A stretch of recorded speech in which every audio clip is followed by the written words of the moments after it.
some poetry. Should be a good day.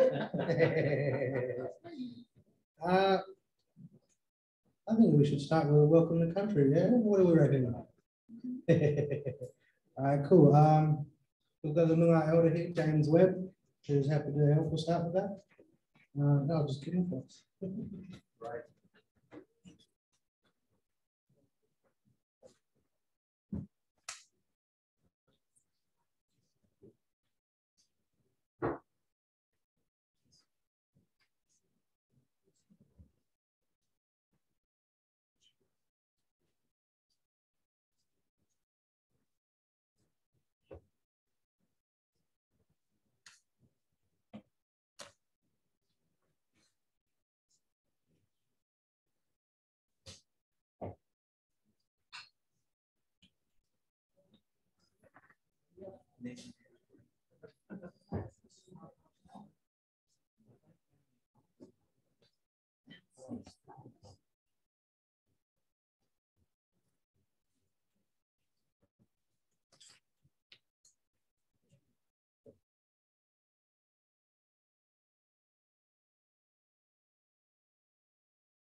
Just to let the poets know as well, we didn't actually get bios from everyone, so if you guys could just do a short intro on yourselves and before you start reading, as we go.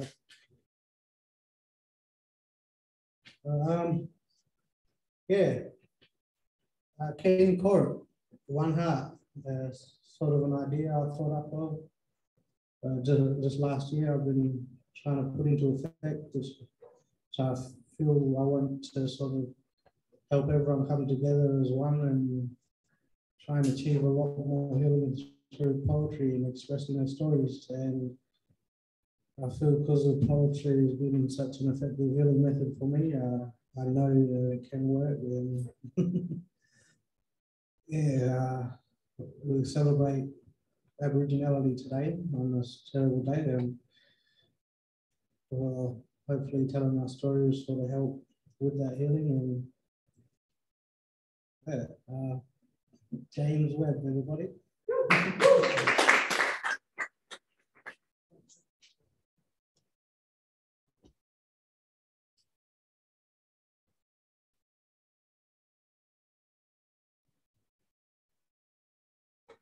Just over here, I think. Just got my grandson in my hand. Good afternoon, everybody. How are you all? Good. Kaya Kaya Wanju, Nan Meal Jurban, Nan Meal Jurban, Nan Kwel Gambiari, and Nathaniel. Nicha Nunga Buja, Nalam Nunuk Ninyan. These welcome to countries are an opportunity for us to meet you and for you to get a glimpse of who we are. Don't forget, every living Noongar, Wajak Bibbulmun person from this country or anywhere in Australia, you know, the Aboriginal people, they're the key. They're the door that unlocks the ancient part of this country.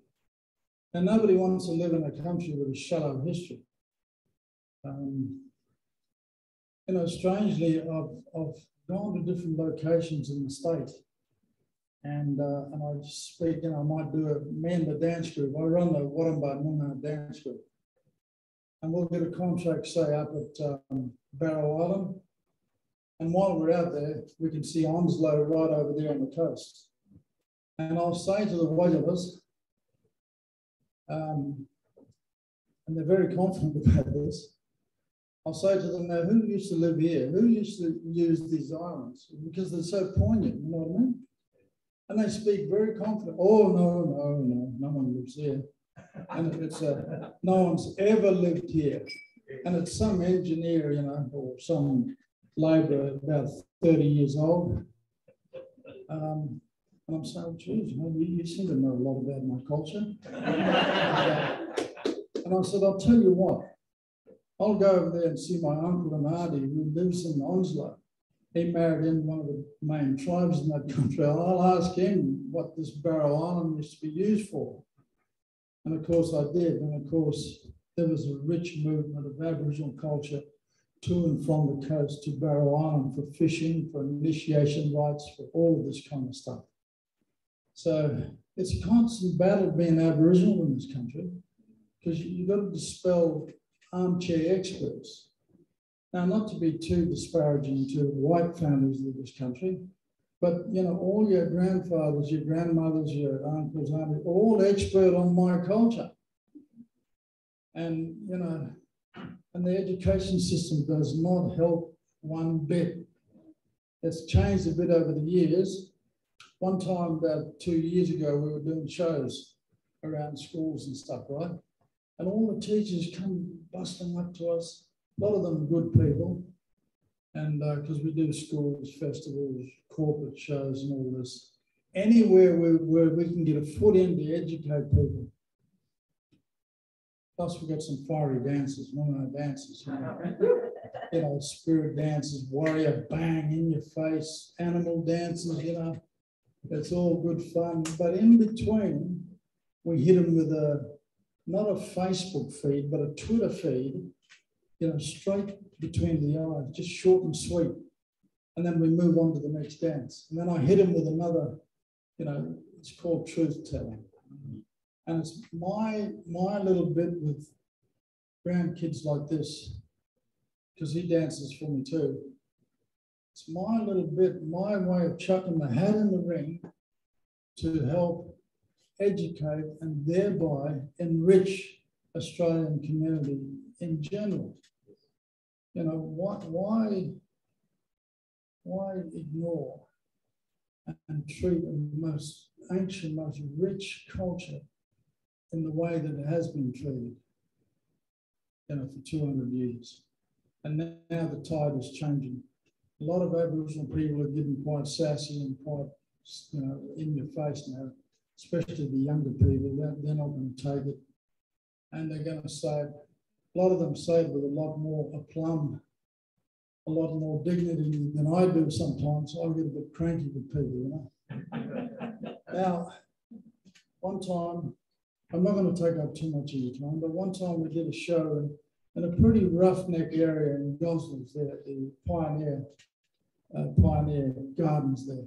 A really lovely location, but, you know, the demographic out there is rough, a bit rough, and some of the ideas are lower.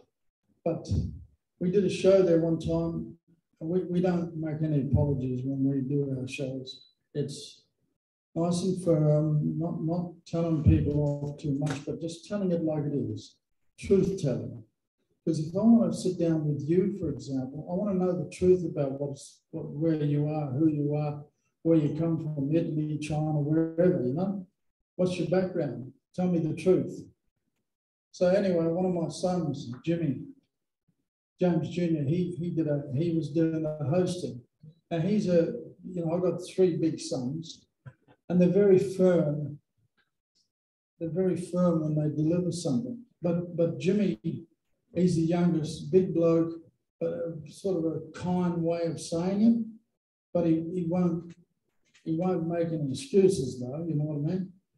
And so this old guy come up after the show in front of everyone, and he he was shedding a tear.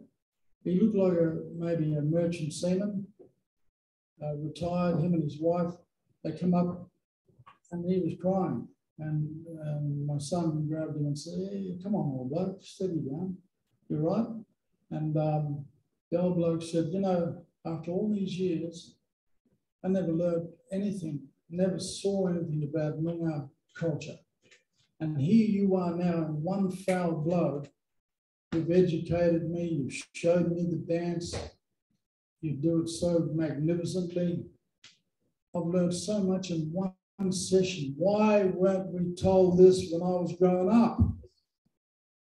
And you know what? Same thing happened at Boulevard at the WA Museum. Old guy come up, rough as guts. I thought he was going to chip me. He looked like one of them hard-neck racers. Oh, I'm going to get up and go. Anyway, he says, you know what, James? Thank you, Cobber. You know, you told the truth. And you're right, the education system does jack.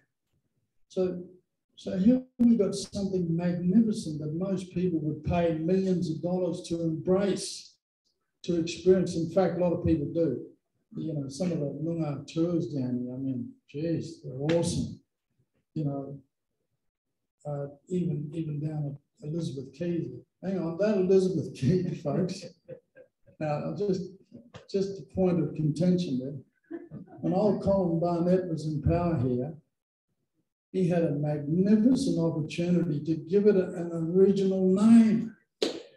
But then he went all monarchy on us, and everything's named Elizabeth already. Elizabeth Keys, oh man, I nearly died of boredom. You know? So that's the sort of thing that we come across all the time. And, you know, a lot of Noongar elders and a lot of Noongar people, they're not nasty people. They won't go out of their way to have a crack at you.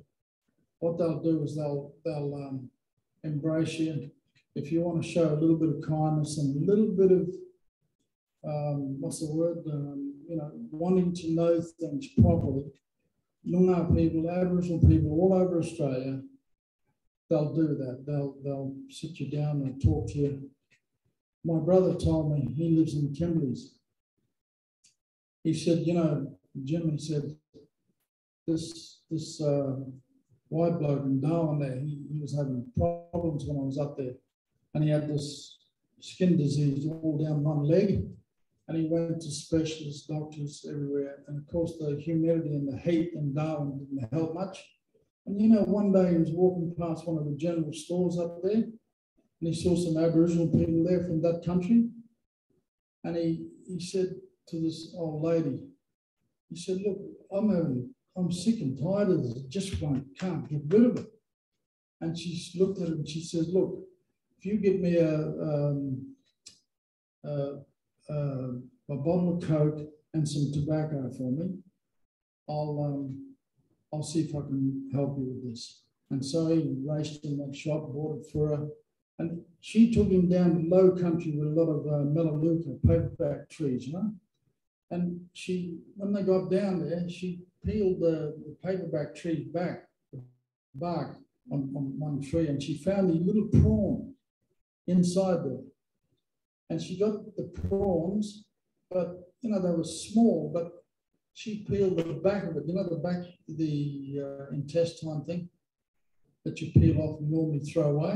Well, on these tiny little prawns, she meticulously got all these things, the string, and she put it in another empty tobacco tin. And she put it in there, and she made a paste with some liquid. I'm not sure what. She made a paste, and then she applied it to his leg. And the rest of it, I mean, she had to do a lot. And there was a bit left. And she told the bloke, look, put this in the fridge when you get back, and very sparingly use it again when this lot's finished. And he came back to her several weeks later, and the whole thing had gone. Just after all that time, he was so happy, as you can imagine, you know. But this is just one of many kind of stories of the magic of this ancient country. And I'm very proud to be part of the Noongar world, the Wajak country down here.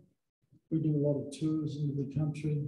We've been out to places like Newdigate and right out bush, and they love it when we go there because we put on a good show for them country people. They look after us with accommodation and stuff. We do a lot of shows in the city, of course, and we've been overseas many times, China 3 times, Dubai, 5 times, on and on it goes before the COVID hit. So I want to wish you all, I spoke to this lady here and a couple of others about this event, Dan. So what you're doing here is fantastic, getting people together, getting that conversation happening. It's a pity I'm going to miss out on the other sessions with the Aboriginal folks. Watch out for one of my dancers. Oh, he used to dance with me, Maitland. He gets very fired up and he does his poetry. And he comes from a big family down here too. But it's wonderful that we're all getting together and sharing this kind of stuff. So once again, from me and my 3 grandchildren, thank you very much and have a wonderful day.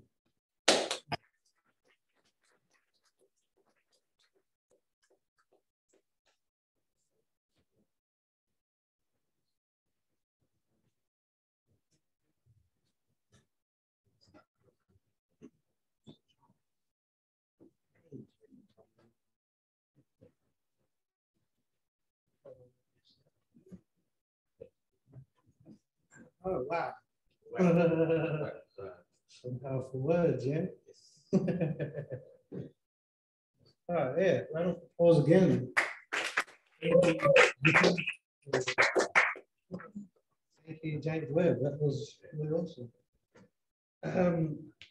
Yeah, just wow, still. Yeah, just to finish off what I was saying about poetry and healing and stuff. I feel like I've had a huge connection with poetry due to the fact that it's about storytelling, and I feel a huge connection with it because of the storytelling is a huge part of my Aboriginal culture. And yeah, it's so great that you could be here today and share your stories with us. I'm very grateful myself. I was very grateful to YCW, which is Youth Christian Workers, the actual event was organised by our team, which consists of Janelle and Marie and Fred and Joe and Luke and Ashish and another Joe. And YCW is an international movement of young people run by far for young people with a mission to build better, more just communities through their work.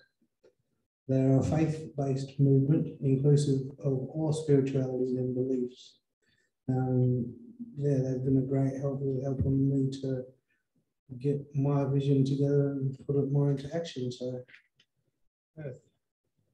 I guess we'll get to the poetry now, yeah? The first poem I'm going to be reading is written by my Nana Lola McKickett, and it's called Ngang Quality Buja, which translates as My Beautiful Land.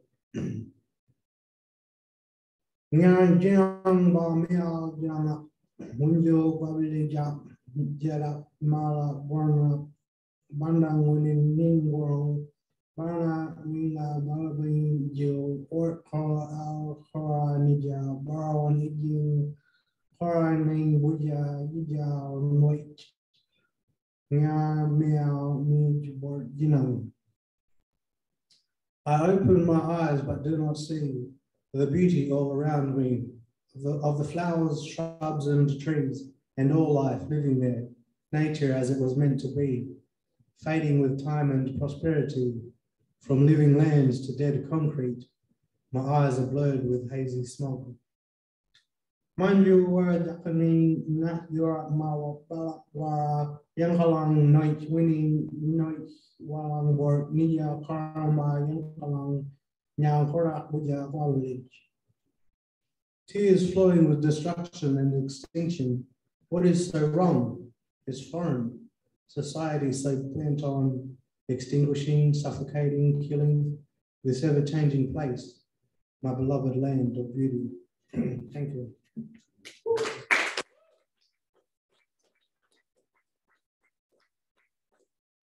Yeah, that was in honor of my nan and an extension to all my ancestors.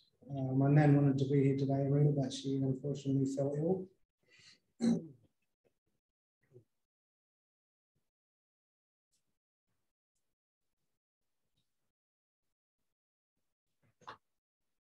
First poem I'd like to share of mine is called Noongar Warriors, or Yagan's Song. Looking out over the desert plains, waiting patiently for movement on the horizon. It's been days since receiving word of pale strangers killing tribesmen. They've been slaughtering us with loud alien instruments that spit hot metal, with our shields doing very little when they get hit, returning warriors by the thousands to their ancestral pool, while also spreading such foul foreign diseases that made the strongest of our hearts so vulnerable.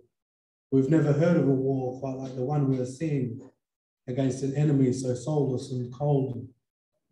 For not only do they kill us in the physical form, they trample over sacred land, carelessly conquering all things they set their beady little eyes on before burning everything when they disband, taking those left of us and forcing on them a new living, teaching them their dreaming is just a dream and nothing more, judging us as apes and Neanderthals without any intelligent thinking, and that we haven't any form of law. They underestimate us. They believe they are superior somehow. But when they finally come through to attack us, they will witness Noongar law and Noongar power. Thank you.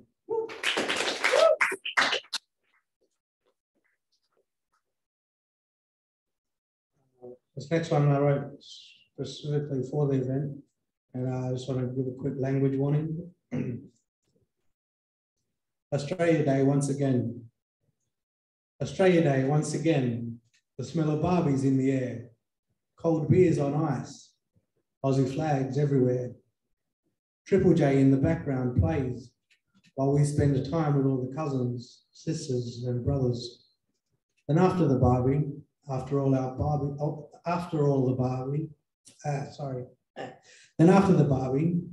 our bellies are full, the night is still young, and Armadale gets pumping up at Minnewara Park. So people walk up from all over A-Town to watch the live bands, play the games, watch the fireworks with crowds of us just running amok. The streets get blocked off and sideshows get set up with arcade games alongside carnival rides, light shows all over the place, from LED lights inside all the toys, sold all over the place. Some people buy merchandise from their favourite local bands to show their support and get them signed while they can. And then came the fireworks, always an awesome show. The reds, the greens, the purples, all the colours of the rainbow. Flash and dance as we stare before the smell of gunpowder and smoke floats through the air and the show is over. Then, sometime later in life, the controversy came. And yeah, there were so many terrible plights, so much terrible pain on this very day, a long time ago, which fucking sucks. But what I choose to remember, and that people seem to forget, is that Australia Day was once a time for family, a time for friends, a time for those that chose to overcome the struggle and to stand in unity and stand to the end. Thank you.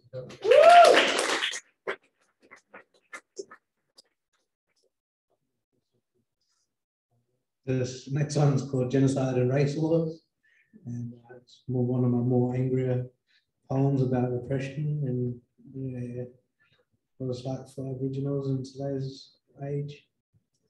And yeah, another language one for this one. Genocide and race wars inside of a blatantly fake and flawed system that takes more Aboriginal lives discriminated against across the board. by dumb honky rednecks that should know better, yet get off on taking the law into their own hands, embedded with false thoughts of superiority while detesting the oldest culture to ever walk. And these government Jackie Jacks that get a paycheck to attack us blacks whilst acting like lackeys for evil bankers don't seem to give a fuck even after swearing to serve and protect us all. You see, it's very important what the colour of your skin is, especially when it comes to being Indigenous and the sick pigs are looking to lock you up behind heavy and thick concrete cell doors. Either that or you get left for dead in a paddock like an animal after being considered some sort of a savage, mattering not if you're only an adolescent having very little sense of between what's right and what's wrong. Because apparently now we are such a danger to ourselves that they've been given the rights to put us through another level of hell before expelling the lives of the people that have already felt a pain beyond anything else that is never discussed or could ever be taught.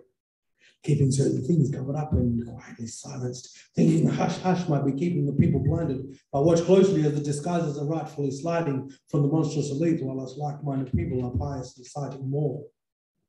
So how far does it literally have to go before this discriminative business gets thrown out of the window? Because I'm pretty sure the explosive folk are about to blow and take back what our ancestors laid down their lives for. This ancient and sacred land, taken over and run by a band of misfits with no plan, nor a shred of intelligence within their damn heads that are stuck so far up their own assholes while being led blindly by an evil demonic force into war. Thank you.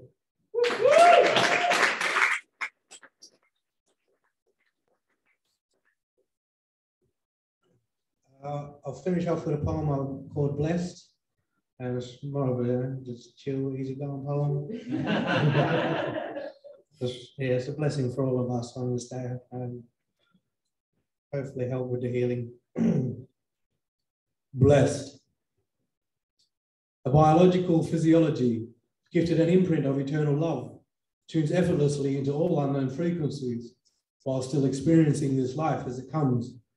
Intricate indices of the infinite Fibonacci sequence, the flowing glow of the golden ratio, one a mathematical logic portraying pure genius, the other wings it with a strong faith and hope. Training and learning to help the spirit to know ascension, add a bit of confidence and the spirit will simply soar. Yet viewing logically assists us on how all things are processed with brains that learn like clockwork forevermore. So God bless and blessed be to all, two intertwining spirals of life, male focus and the female divinity born to mirror perfectly one another's stride. Thank you.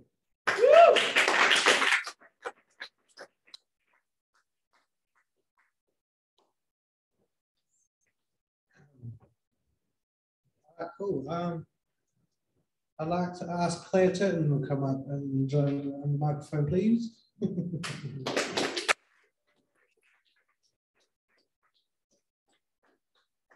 Well done.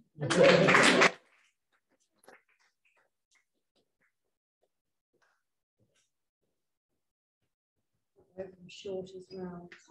So. First time I'm doing it. I'm very short. Thank you for having me. Thank you for inviting me today. It was definitely an honour to be asked. A little bit nervous after those amazing readings. Yeah, my name is Claire. I've written a book recently called Metal and Flesh and Poetry, and it actually gave me a really good opportunity to go back through and I guess reread what I've written in the context of how it feels to be an Australian in general. It's interesting how you can look back on work that you've performed previously and then read it in so many different contexts. I know when people come back to me, they say they've interpreted it in a completely different way, which is amazing. And I also did write a poem about today, which I will sandwich it, but interestingly, similar themes coming through a lot of our work today. I'll start with one called Silence, which I feel is basically what our government and a lot of the population has with regard to some of the issues that we really should be addressing. I'll read it to you now. Thank you. Silence. Silence is not golden. It's sharp and loud and bright. When you are beholden, it's most painful at night. Silence is a gaping void that drains you till you're dry. Emotions soon become devoid, nothing left to cry. Silence is a throbbing beacon, luring thoughts dark and low. Silence always topples reason, fears begin to freely flow. Silence gives no consolation, it deafens with its weight, leading you to desolation, mere inches from hate. Silence is a state of being, be wary one so still. Inside is a person screaming, trapped against their will.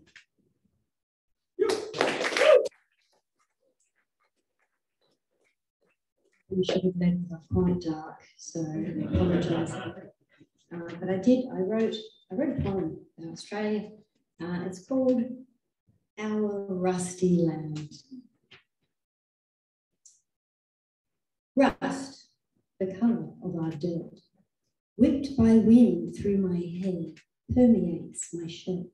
The acrid smell of smoke fills my nostrils as we burn, sanitizing the parched earth once more of our footprints, leaving unsutured the holes we dig as we plunder her reserves, returning only the dust, observed by her inhabitants, their millions of eyes watching from the sky, in flight, laughing at us, raucously haunting and familiar, and from land, clinging to the last remaining trees.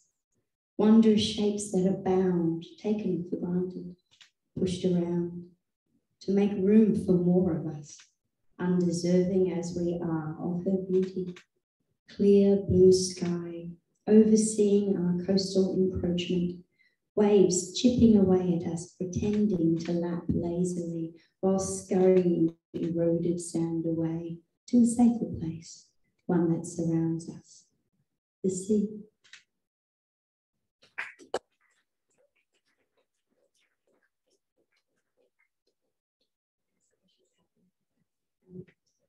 I wrote this poem, it's called Thoughts and Prayers, and again, I mean to be political, but it's how I see society in general and its reaction to violence, and given everything that's going on at the moment across the world, I just think it's still relevant today. Thoughts and prayers. Is it really fair the way we let it go? We never say a word, but we know, we all know. We watch it from afar and do not raise a hand. We turn our heads away, we cannot watch, cannot stand. Who are we to judge, and dare we interfere? It doesn't happen often, never here, never here. We are but a few. What were we to do? How were we to know it would be you next you? Then we get the grief. We get to feel forlorn. We cluster all together as we mourn. We do mourn. We whisper in the corners. We say it isn't right. We mention it in forums, but rarely will we fight. We settle back to patterns and comfort in the norm. We want to see it go away, another passing storm. And yet the clouds they gather. And so it comes again. Ready all your thoughts and prayers. Let the bullets rain.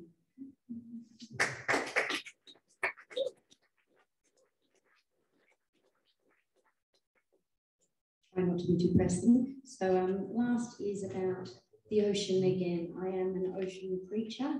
I grew up on the sea in many different places. So when I think of Australia, I think of not only our beautiful rusty country, but I hear the ocean, especially at night. So this one's called Salt.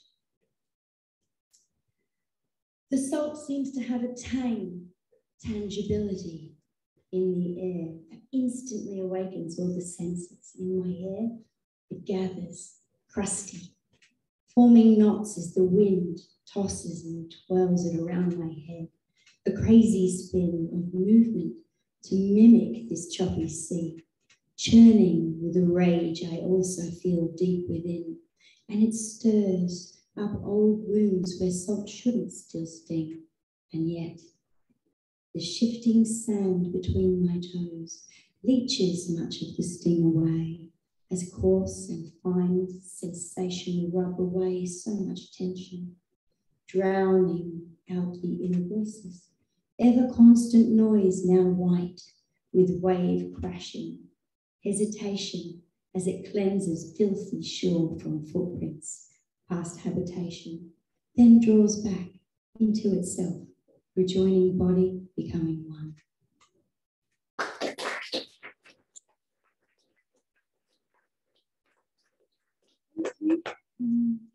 The last one I'll read is just about being a writer, I guess. I think many of us in the room know the feeling, and it's called Writer's Compulsion, and as usual, it wrote itself. I see you as you write yourself, pouring from my mind, alarming yet I find. The words cascade from hand to page, from finger into font. It's not something I want, not something which I can control, the clacking of the keys. All other thoughts they freeze, until the idea is put forth to stop it spinning around, bring me back to ground. Compulsion is so hard to stop, physical the need, like an internal bleed. Giving in feels like release, the leaking thoughts to launch in order pain to staunch. Cathartic as process may be, it's hard to understand. Why can't I stay my hand?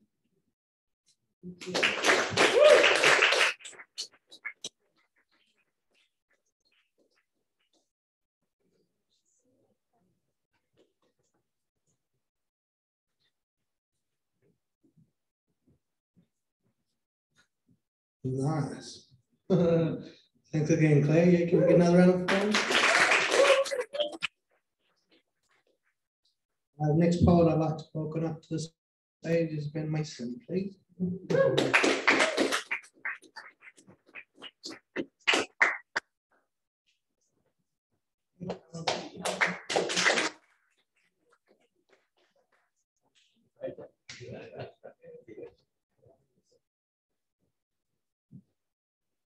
How's that? Yeah. Yeah, I chose 3 poems for today, and the first poem was actually about a time in my life when I was, I'm always coming to terms with this question about being a white Australian, you know, and what it's like to live with Aboriginal people on unceded and stolen land. At the same time as well, I was responding to a painting by Arthur Boyd. It's called The Wimmera. The Wimmera series was, it's actually a place in Victoria, they're landscapes, and the Wimmera is kind of like pastures and kind of dried scrubland and yellow desert.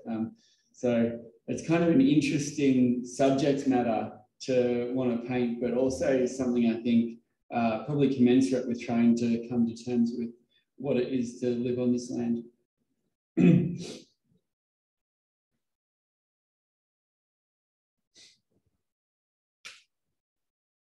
I'm going to challenge you that the post-colonial question is not who am I, rather where am I?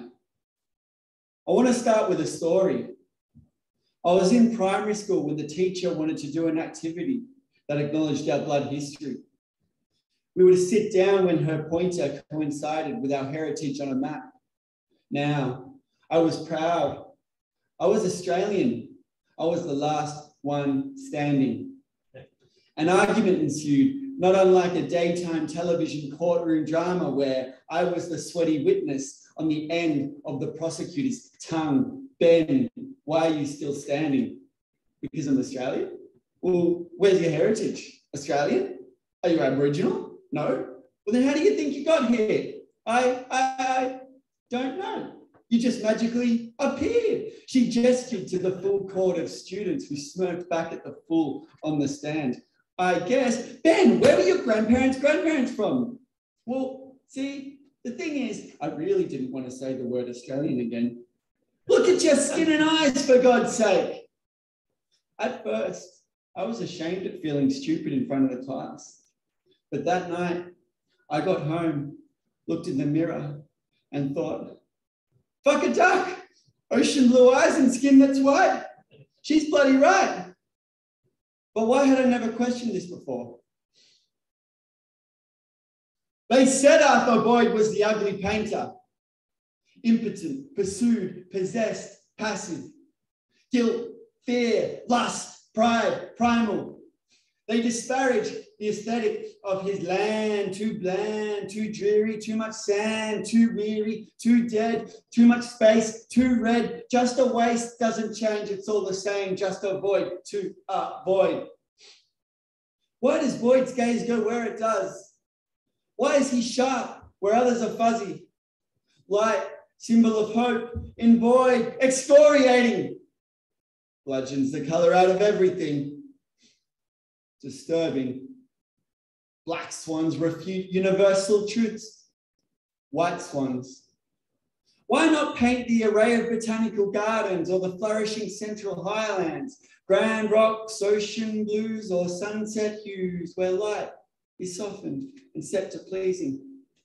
Shall we take a look at Boyd's humans for a clue? Caged brides, wheelchairs, hair lifts and crutches. Boyd's humans are all off kilter, like his landscapes, lack of filter, scratchy surfaces, chalky skies, black cockies and white crows, an interesting juxtaposition, land and mind. Why these inland quests outside the picturesque to paint complex nests outside our stable grounds, like scratching chalk over favourable sounds? Land, meet mind. Liquid modernity, dried out on the plains, all that is holy is profane, corpses are made as soon as they're named, if everything's permitted. Is it all just the same? Mind, meet land. Consciousness is a specific focus on a locus, which only functions as a result of subterranean activity with a proclivity to not acknowledge this void. Sometimes hard to distill the noise, easy to write self-fulfilling narratives that raise chests and get sentimental. What I'd ask is, where does this start to get mental? Splits of dissonance between history romanticized and what was left behind on the other side. Maybe we are Boyd's patients, finding unwanted spaces, bringing them to the fore and asking not only what it means that they exist, but what it means that we don't want to look there. Thank you.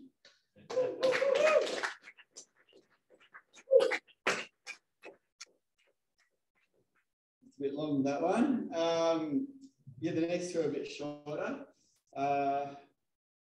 The next one is, I guess, just like a little metaphysical exploration of the concept of expansion.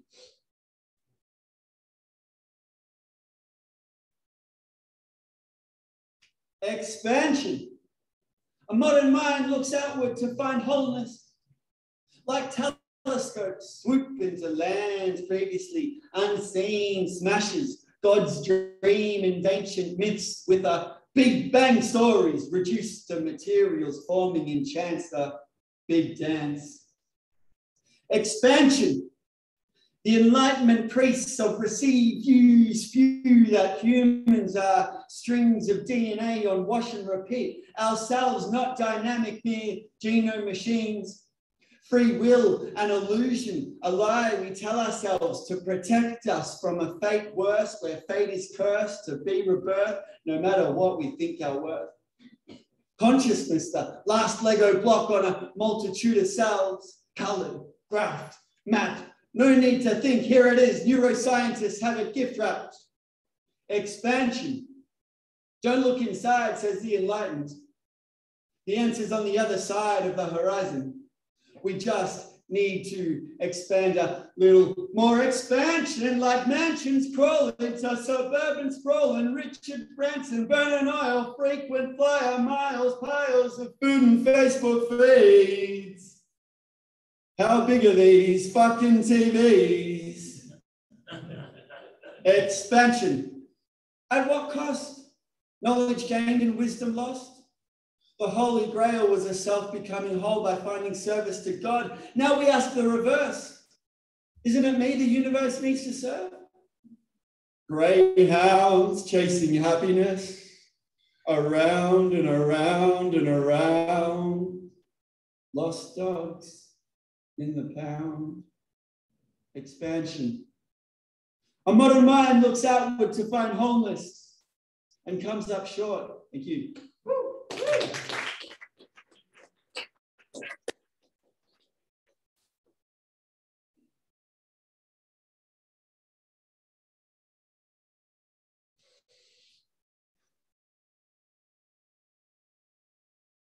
Why don't you get a real job? Because your work is dressing you up in the military green and telling you it'd mean so much more than your shitty little bird filled with prime and gear, problems of which you feared. They said, man up, stand tall and make your grandpa proud. But when you stormed another man's shore who hadn't declared war, sprayed the seas red and scattered the land dead, not knowing why, you had that questioning dread. Work is a red rock mine of 3 weeks on, taking it up the shaft for 1 week in Koort so you can smoke the shard, coming down on long haul return flights to memories of when you recited poems, but they told you to stop. Quit those conceited things, man, just punch the clock. Work is the thin blue line facing up to protect the bulldozer's right to level 100 hectares of old growth, beating on a few people who showed up with words for trees that never spoke. And even though deep inside you know whose side you'd abide, those pricks are putting bread on your table. But can you live with that lie? Work should not be a wage on 9 to 5. If what you earned is the value of a life, then we justify that thieving bankers are the height. Our conception of work is a product packaged by nose-ups and sold as a lie. We don't have the freedom to choose. It's the freedom to buy into this illusion that fuels questionable craves. The sellers of these products fear what could be made in our spare time that allows us to find our mind and change our faces. Remember, life is the sum of its choices, just like this nation is the sum of its voices. So before you act on a job, please stop, ask yourself, does this one sit right? Thanks, guys.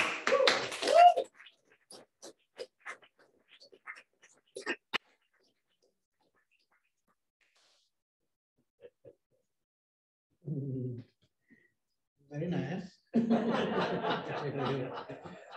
Can we get another round of applause, please?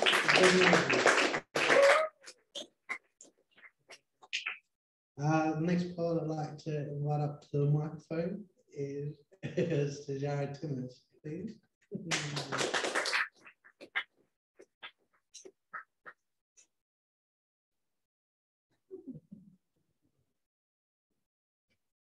Hi, everyone.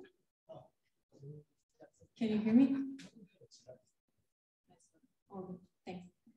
I was very stressed getting here. Now I'm even more stressed. Thanks, Ben. So you saw the emerging part. I'm in the emerging part. My name is Tejara. I'm Romanian. I moved to Australia 6 years ago. I'm just applying for my citizenship. They might kick me out after this. Okay, I write, well, actually, very recently started writing in English.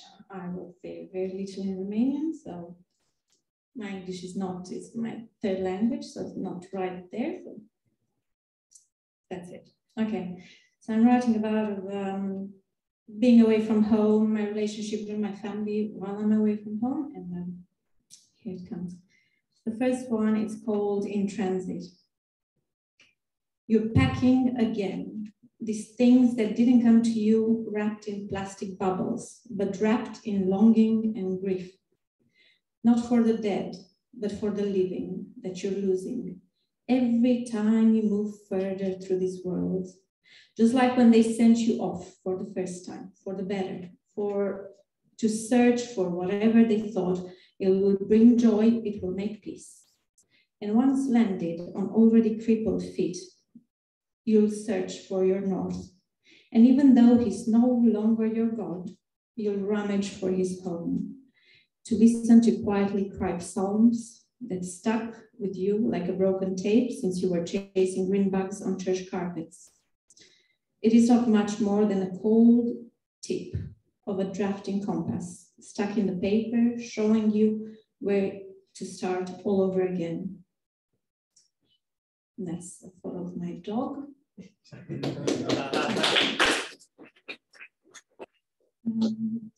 This one's called Love from Afar. It's about my mom. She's not very pleased that I'm not home. My mom says that you get here alone and that you die alone, that she counted to 189. The number of days we'll probably see each other before she dies, if all goes well, apparently. My mom likes longing too long, but not enough to reach. Me, the lost daughter. My mom can sit her longing on the page like no one else. Watery Baroque resentments. And there is nothing to be done but embrace the rage that's coming until she gets too tired, until she'll start forgetting that I got lost. Next one's about my dad. Well, Dad doesn't talk much. We don't talk much. He normally asks me for the following when he calls me. Do you still have money? Did you eat? Soon followed by hungry small lies. I can hear the scared pauses waiting for a positive result. Shallow fried, well covered in prayers, particles hanging in the air like white flour. Yes, I say. Drinking more water, enjoying the cold thought that there's enough. I know he'd do it, still would for me kill a cow if he can read through the stretched mouth behind the phone, one long bus ride away. Few more words about nothing and nobody waits for them home and the sadness is piling. And there will be plenty of that. But do you have money? Did you eat? I love you in code.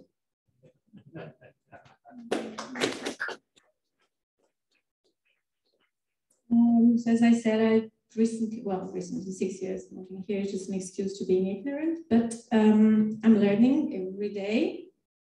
And I wrote a poem called Notes to Self. Just don't climb that rock, even go there, drag those lazy feet or show off your flash gear, leave your dirt behind on trays stuck to stone before your God was even born, to die for your sins adding up when you climb that rock. Don't take photos as it is taking. The souls with you, you'd better believe it, you're already doing miracles and made up creatures, so put that away and shove that pride to in your big pockets dripping ignorance. Don't drink that water, walk that sand if they don't. They know what you only think you do, the wisdom before, the word. Go on and cry your own song. Stop stealing what even your God condemns. Breathe in and breathe out what's not yours and just deal with the fact. You just don't get it. You don't even need to. Stop claiming what's not yours and listen.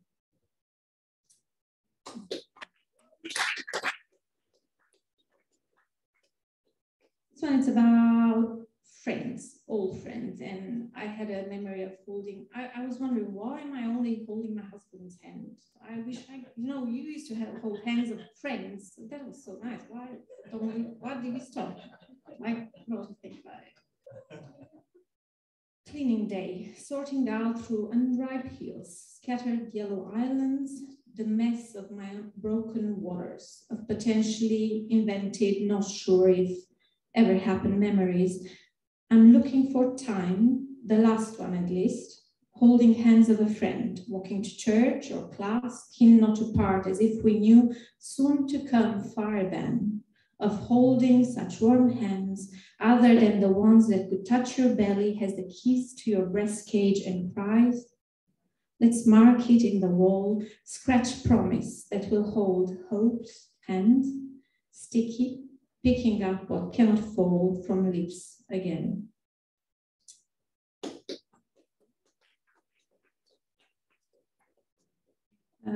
So in my town at the moment, where my parents live, it's minus 20 degrees. So I wrote a poem about a winter landscape. No trace of cold, embraces frozen, in the words carefully wrapped. No wide drowning beauties or staining sins, no silence before or after, the end of your murmured wishes. It's all happening out of sight, out of my well-guarded gardens. I dream of snow, settling on forever stretching limbs, on my breathless breasts, in sighing hills. Someone's footprints with no intentions of hiding, the way they walk over grief.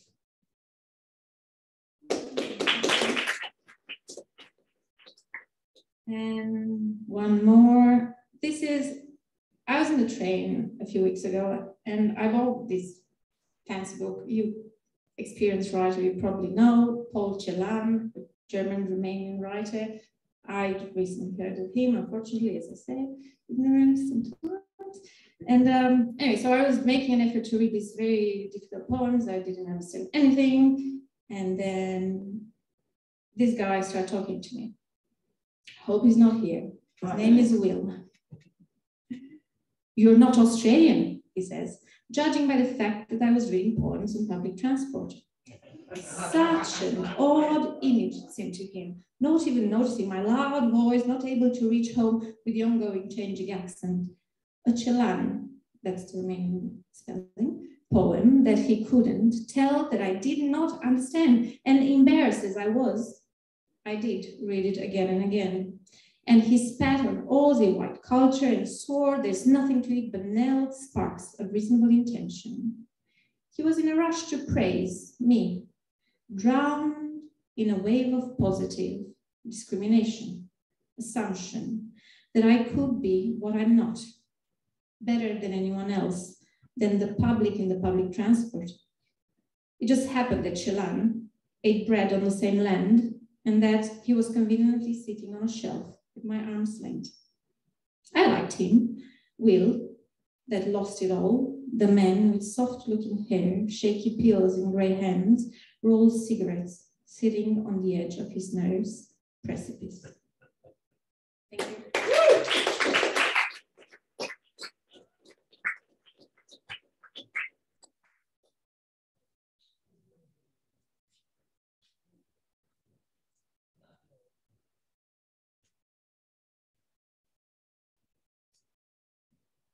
No.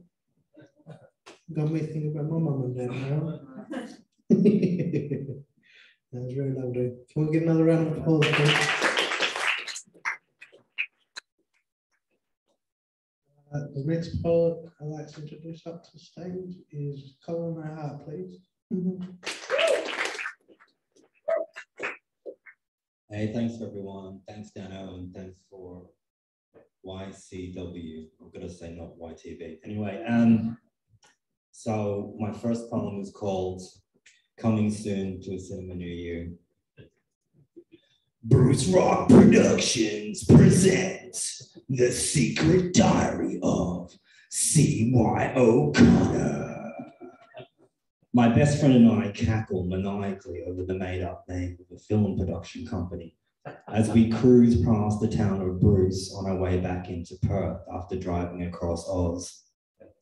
Together we envisaged a biopic to the great man himself with a dash of magical realism. They, Wikipedia, say that he was cursed, that he rode out into the sea one day at Coogee Beach, just south of Freo, and shot himself in the head.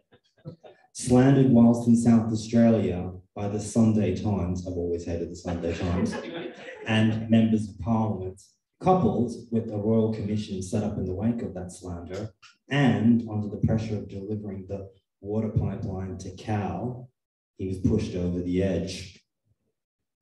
Wikipedia notes that a theory that he was sung mad by Aboriginals. Reading this, I ponder why, and initially assumed that it was because he blew up the limestone bar at the mouth of the river. This was used by the local people to fish off and as a bridge across the river. The bar was the tail of a crocodile spirit. Waggle, the Dreamtime spirit, after cruising down the Swan River, wrestled the crocodile spirit and, beating it, Waggle, please excuse my pronunciation, and pinned its tail to the mouth of the river. Tipsy, one night, I came up with a theory that Wikipedia entry was just a way to slander the traditional owners of the land and palm off onto them the death of WA's greatest white martyr. In the process, carrying on a tradition of demonizing the magical other. However, this theory was blown away when I stumbled across a page on on Facebook, dedicated to the Aboriginal storytelling. I know. Facebook is hardly a reliable source.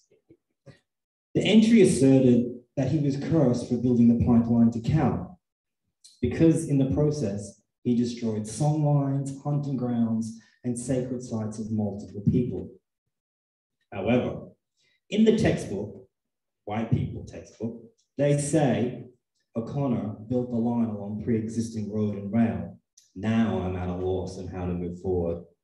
The blending of two different people's narratives around events would require all the magical realism I can muster and an arts grant or two. And I was left musing, when two people's cultural myths diverge, all we can do is reimagine our future together. And of course, ultimately, what would Bruce Rock Productions do?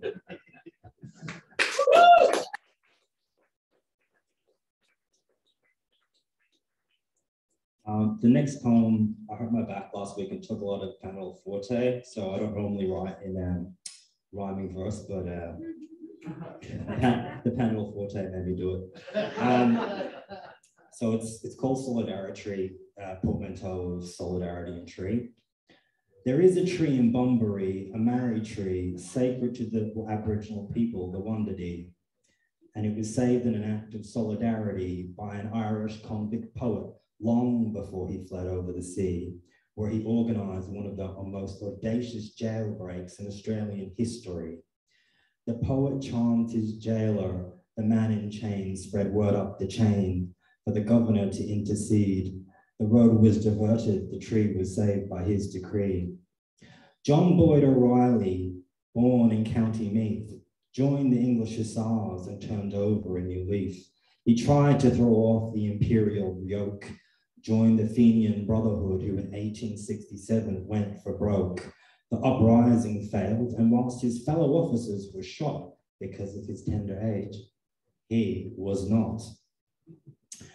20 years hard labor in Fremantle was instead to be his lot, and along with the non-army Fenian rebels, he was sent there to rot. Now, one day he managed to escape on a whaler with the help of a priest, and of course some sailors, and made his way to Boston, America, the US of A, where he promptly started making hay. He hatched a plan and chartered a ship and got word to his Fenian brothers to give their jailers the slip. The ship dropped anchor in international waters off WA on the day of Perth's regatta, the decoy for their getaway. However, the Coast Guard noticed them rowing out from the shore and sent a steamer to intercept them, and down on them it bore. A gale picked up and the Fenians' boat took on water, and as they bailed for dear life, the Coast Guard closed quarters. All would have been lost if the sun did not set, and the Coast Guard could not tell where to cast their net. By daybreak, the pursuers had run out of gas. They limped back to port to reload and headed out full blast. The escapees just got to their rescue boat when the steamboat Georgetta pulled up and its captain called across the sea moat. "Hand back your prisoners," said its captain, "and do it fast. I've got my cannons primed, and if you don't, I'll blow up your masts." "There are no prisoners here, just free men," came back the reply. "We're in international waters, and if you look at the flag we fly, it's the Star-Spangled Banner, and to foreign it would be an act of war, so mind your manners." The English did not know what to do, and as they watched on, the wind picked up, and away the Fenians and their rescuers flew. There is a tree in Bunbury, a marri tree, sacred to the Aboriginal people, the Wandadi. It was saved in an act of solidarity by an Irish convict float long before he fled over the sea and organised one of the most audacious jailbreaks in Australian history.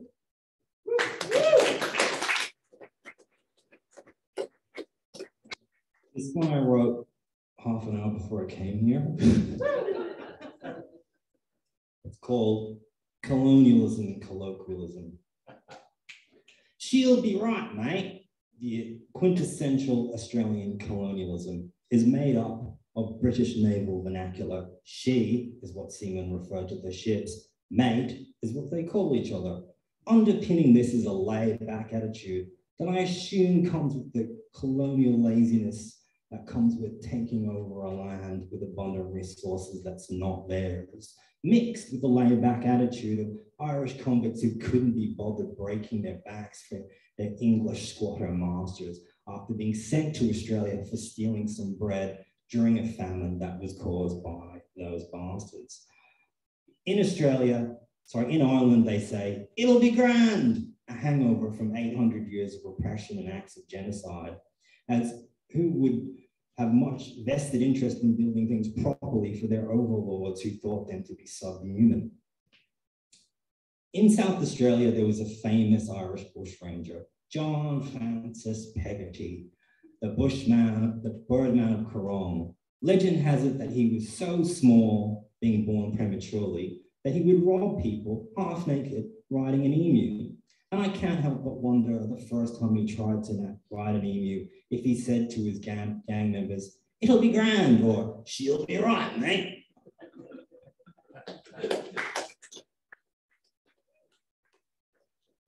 My last one is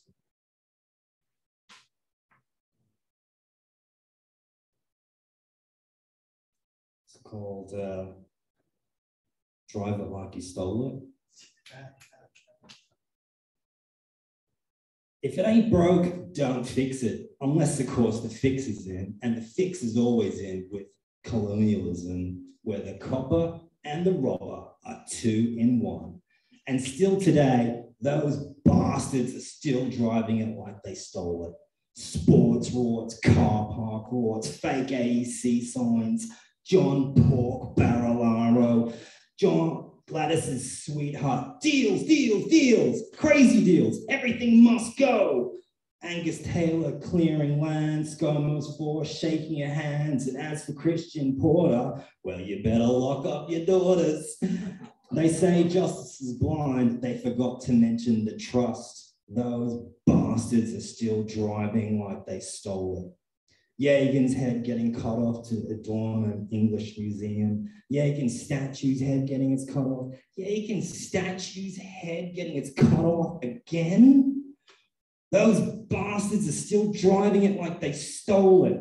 Gina Reinhardt and Australian exceptionalism.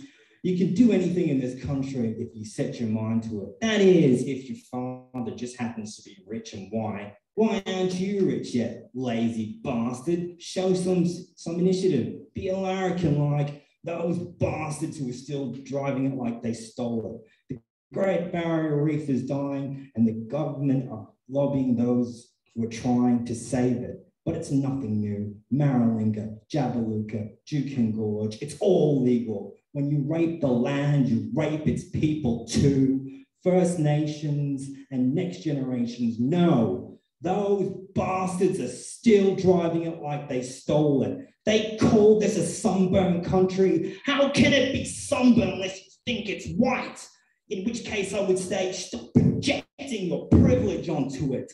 The land is their church, their God. How would you feel like? What would you feel like if I burnt your church, burnt your God? Yes, those bastards are still driving it like they stole it. And where the bloody hell are you? The lucky country? Unlucky for some.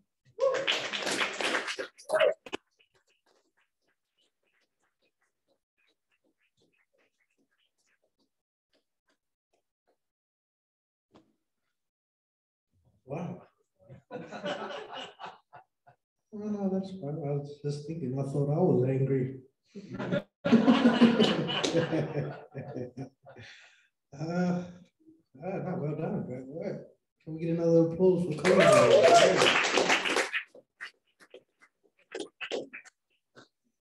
Next poet I'd like to invite up was Ben Riddle, please.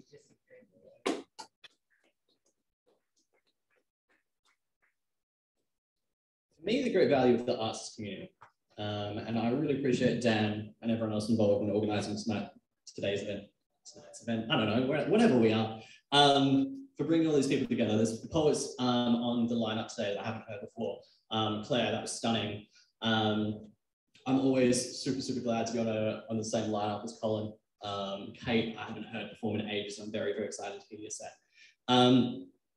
More than anything else, it's about community. It's about coming together and listening to other people's stories. And as an artist and as a performer, something that's really important to me is always just like, I love coming and just quietly sitting at the back of the room and just listening to what other people say, because different people will come up with a metaphor I've never heard before, will rhyme in a way that I haven't heard before.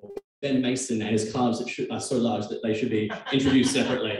I adored your performance. I really hope you're doing all the poetry slams stuff this year. It's been a long time since I've been in touch with slam culture in Perth, but I think you crush it. This first one is called Polar Bear, or possibly it's called Permafrost. I haven't decided yet. Thank you very much for having me. Even permafrost melts eventually. Given the right conditions, the application of heat, like taken out of context, the right words burned or branded into memory, like you took a half-smelted sword still dripping venom like a cobra, or an unaddressed concern, like one of those things that he says, don't worry about it.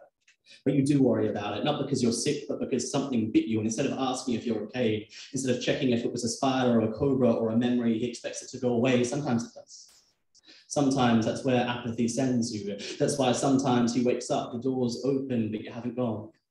You just wanted to see how cold it was outside, or how that compared to how it feels putting your ear against his chest. Even permafrost melts eventually. The concept of desensitization terrifies me. When I was a kid, I was allergic to everything: cats, grass, dust. Who the fuck is allergic to dust? Like, what an evolutionary disadvantage. The only thing it teaches you is to keep moving. Don't look back, don't lie down. What you do when you have a kid that is allergic to everything is you inject it with the shit it can't stand, let it get used to it. Build up a tolerance, a gradual kind of exposure therapy. It works for other things too. When I was a kid, climate change was all over the news. They kept showing these polar bears waiting to die alone, unable to swim far enough or feed themselves. Or these polar bears kept talking about the glory days of drinking beer on a Wednesday, watching the wildcats. No, now they are out of space, time, religion. They are out of prayer or opportunities to go with to therapy or date night or that trip we always talked about. Eventually, millennials got tired, stopped caring about polar bears, decided to be the thing that didn't change instead, or the ones oblivious to the consequences of our actions, or to how even permafrost melts eventually. This morning, I swung by my brother's house. I found a ring lying in melted snow. The door was open. A polar bear looked at me, surprised. Thank you.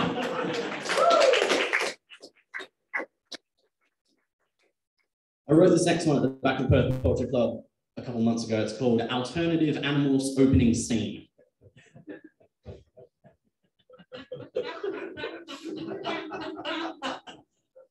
We played a show this one afternoon, then went to a Tash Sultana concert after. As we walked through empty streets back to empty lives, we broke into a construction site, climbed a crane on some half-finished building, just watched the world a while. We didn't need drugs then. We were our own escapism, a countercultural movement that didn't need a Woodstock to be punk on MTV. I couldn't tell you what inspired us to be these chemtrail comets burning through the stratosphere, burning up, burning down, setting fires or traps with our tongues for ourselves, or these unfounded beliefs that stood on a fake foundation that people kept trying to build around us.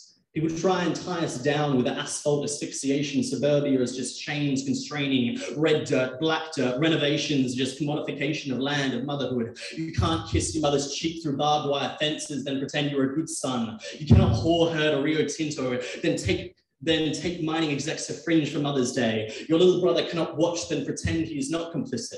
We sat on the ribcage of some carnivorous brick cadaver, let the blood money that is exported sand spit in our eyes, try to pull the planks out after. Privilege is the assumption of having an after. It is the recognition that given ignition, people will rush to you out. We'll douse you in excuses, blame your mental health. It doesn't matter if you pour the gasoline all over yourself. I've spent long hours banging on cop cars, bonnets, the backs of paddy wagons. I've scrapped and scraped my way from back alleys in Mirrabooka back to privilege time and time again. Privilege is having time given back to you. There are no royal commissions into boys like me taking what we want. No one flinches when white boys raise flags ripped from their own backs and call it suffering, call it struggle. No, that's just hegemony. The way we write self-perpetuating victimhood into heroism. The way I can rage, protest, and come home, snap my fingers for police and they will come. They enforce the privilege of power of more than law. We sat watching echoes around us of welcome to the jungle, of we acknowledge the traditional owners of the land, but we can't name them.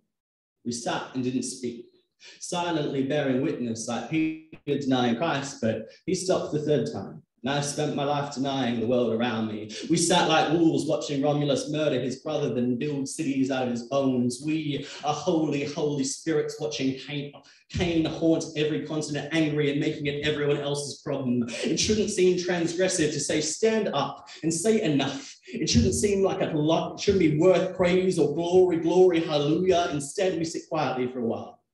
Wait. Held in each other's company, treasured in compassion and patience. Then we go home. We call this trying. We call this counterculture. Say it is enough. Pretend it changes anything. Pretend tonight is important. Pretend it changes anything. Thank you.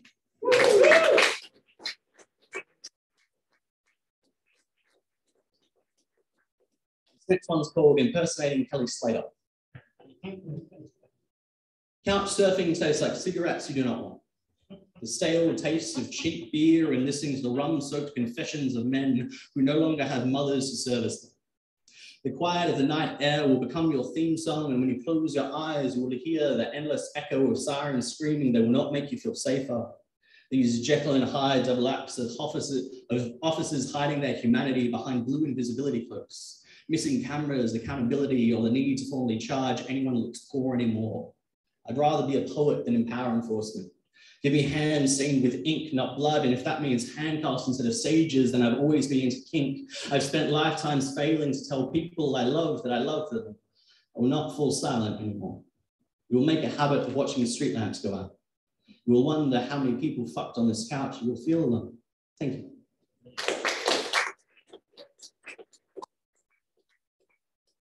Australiana tastes like Tim Tams and pavlova, like Vegemite on toast, like damper on a campfire. My Australian accent purrs like English enunciation bred under a summer sun. The landscape behind me looks like red dirt kissing born again bush like long beaches and the footprints of runaways. Our Australian patriotism looks like Eureka flags flung over the shoulders of working white men standing up to the man or the government of something about the Southern Cross. Believing Australiana tastes like Tim Tams is like believing our history starts in 1788. My Australian accent is a convict drawl that kept talking over itself until it forgot it was broken by imperialism and became a part of it.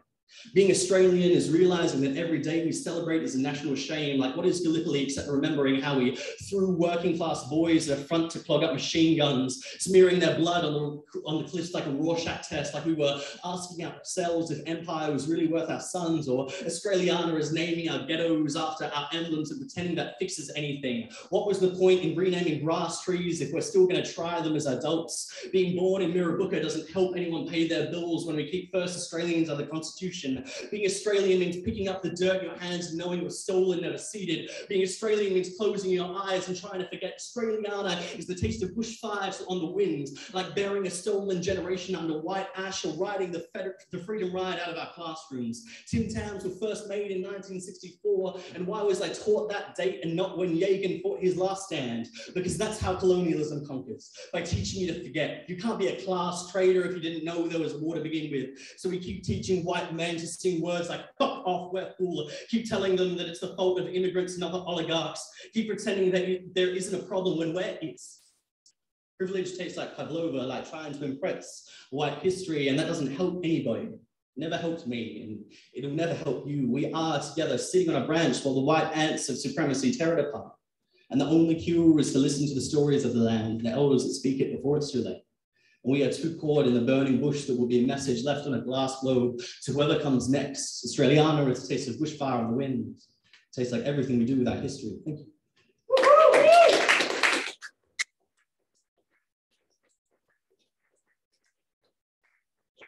I have one more, but before I do that, before I go, I've been writing and publishing for 10 years now. I've been performing on stages for 8.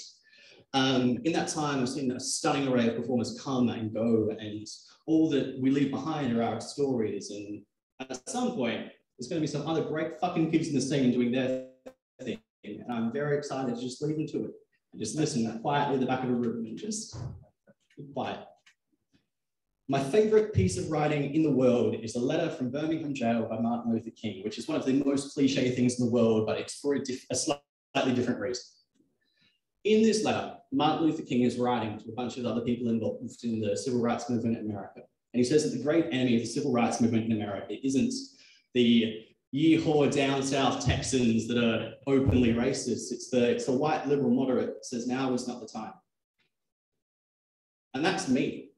I think as a white performer, there's always something to be aware of, is that maybe it's time to shut up and sit in the back of the room, because there are people who are saying now is the time. When Malcolm X is in the same era going around and talking, he talks about the significance of separation and black spaces. And I think that's really important. It gets painted poorly, both then, both now.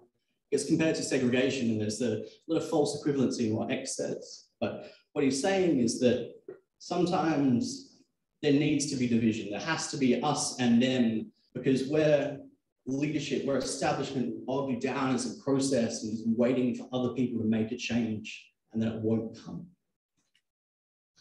I think the great challenge of being a white Australian is to know when to shut up. It's not a skill that we're taught in school, but it's one that maybe we should. I think Ben Mason's story about where did you come from is poignant, but I think what's next is learning what to do with it. And I think events like today are really important, and it's an honor to be here and to be a part of it. What does Australiana mean to me? I publish a lot more overseas than I publish here, right? So I carry in my work a lot of, hey, I'm Australian. What does it mean? And for me, the label Australia doesn't mean a whole lot. To me, it's growing up in Mirrabooka, and it's the one trolley cart that's outside the Mirrabooka Library in fucking Pond. It is pissing blood on the curb in Morley after I've been in a scrap. That's how I grew up. Australiana is what we make of it. And on days like today, I think we get to make decisions about it. Or if not decisions about what we can do, because I'm not in charge of policy, but we can make decisions about what story, what conversation do you want to start after you go for an event like this. What are you going to call? What are you going to post in the group chat about what you fucking did with your day? This last one's called Dreamwalker. I drove to the end of the freeway that night. Cried myself to sleep on some beach, said your name to the wind and howled more at it as I remembered mine. I drove north after that. Lost myself for 3 days, wandering the desert, wanting, waiting to be tempted by Christ or the devil, then found myself a God instead. I went walking. Found myself on a beach walking toward my own footsteps, watched them wash away, then found them again in the red north where I found myself the first time, bathed in red dirt and forgotten like the people that were here first. I listened to them. I listened to the waves, spoke to them about history, about people, about colors and tribes and flags, as if the waves cared about such things or ever had. I asked the sand if it remembered me. The sand asked me if I did. I told it no. Told it they even asked and was part of my trying to forget. I spoke to a magpie next. While a kookaburra laughed at my ignorance, the black and white bird asked me what I was running from, and when I told him myself, he told me to think in terms less black and white, think more like me, he said. When I asked what that meant, he flew away and I was alone again. I picked up the red dirt to the far north and blew it. Watched as it fled south to suburbia, where it would die and be forgotten everywhere but in my poetry. I wondered if I was the same. I stumbled on an oasis of green, aimed for the hills that reminded me of home. I drank there, till my parched lips were the color of the rain. The blisters of my feet were finished bleeding. I made a new home there, in a place my people called hell, while they lived in its concrete halls, and I remembered how to live. One day, someone will ask what became of me, what became of my voice, my poems, my stories and yarns, and tell them that I took them north, tried to better them and did not come back. You will say that you hope I am happy, and somewhere I will be. Thank you very much for being here.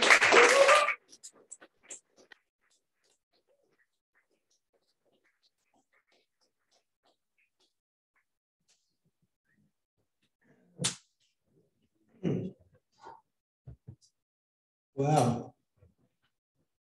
I'm glad all I got to do is just get up here and say the next person's name, because all this stuff is just, yeah, they would be very speechless. Now, can we get another applause for that little place?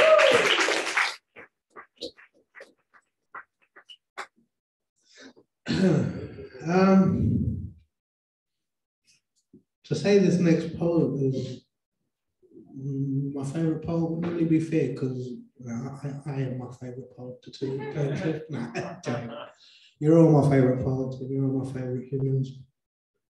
I do love and respect you all immensely. But this next poet did write one of my favorite poems that I'm still waiting for her to send me.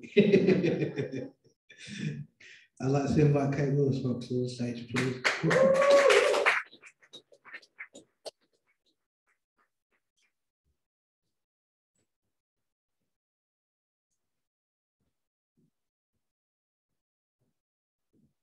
Hi.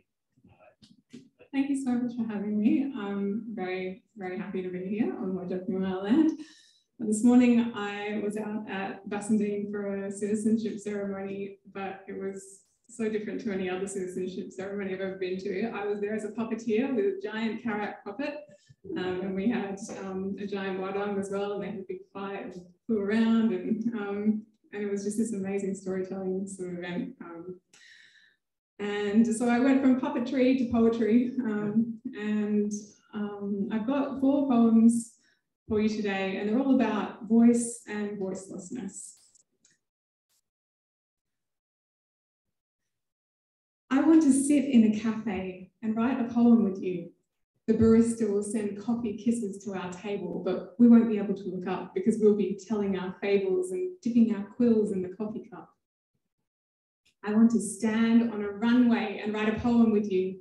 The planes will shake our veins as they hit the sky, and we'll write lines that climb almost as high about the absurd way those giant birds fly. And our words will lower their wheels and come to land and show us how it feels to stand hand in hand as the grand poem fulfills its plan. I want to sit on the shore and write a poem with you.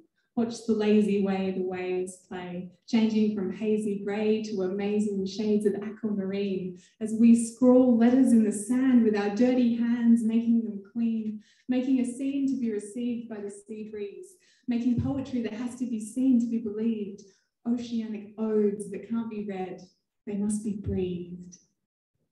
I want to climb a tree and write a poem with you, because I'm a woman of nature, wood and leaves, and I have branches stretching out of my sleeves. We are people of the earth. So let's perch in a birch and work on words worthy of mirth.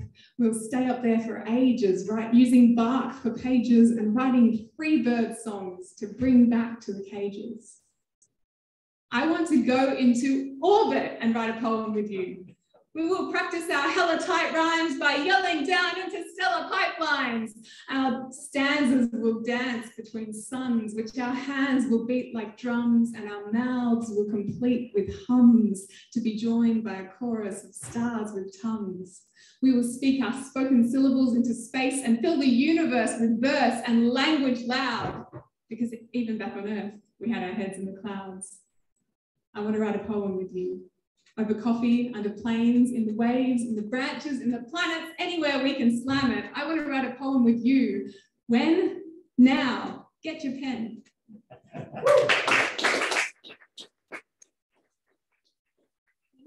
Now for the next poem, I need a volunteer.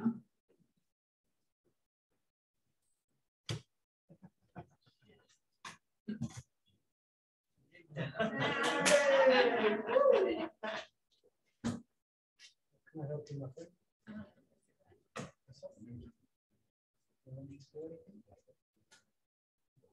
I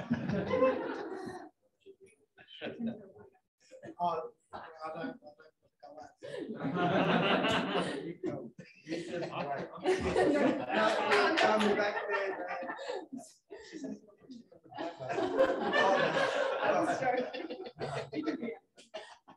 Okay.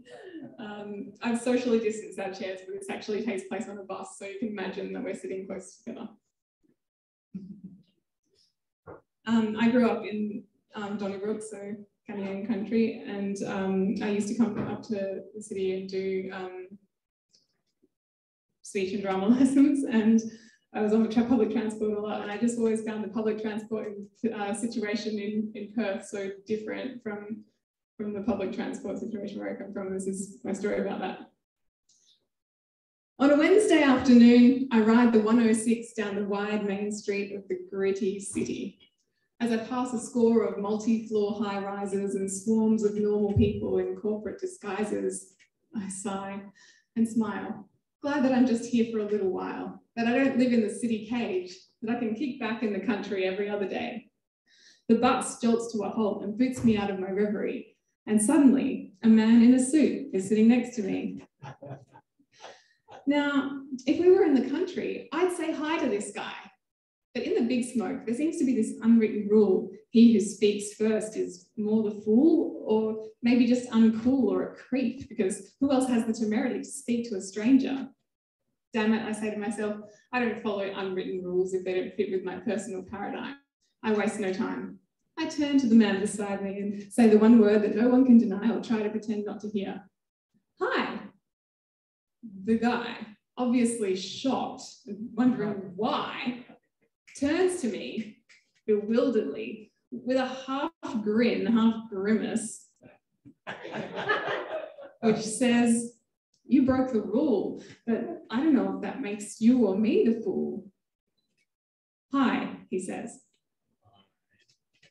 I smile. We both turn away.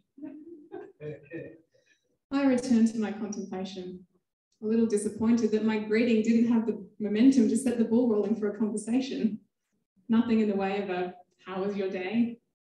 Nothing more to say. We could have been soulmates.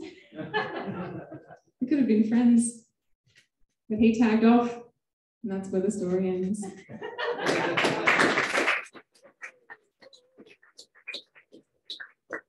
Thank you. Round of applause for my volunteer.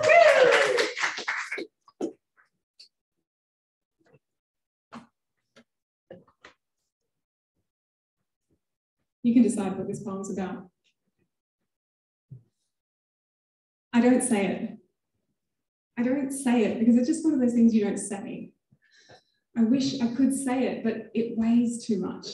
If it were to escape from my tongue's clutch, then I would be judged by its heavy content. And I just can't take that consequence. I wasn't blessed with a talent for self-defense, so I don't say it. I imply it. I dye it all the colors of my smile and let it shine out my eyes and quake through my handshakes. I imply it in the breaks between my words. I imply it through the times that I'm silent.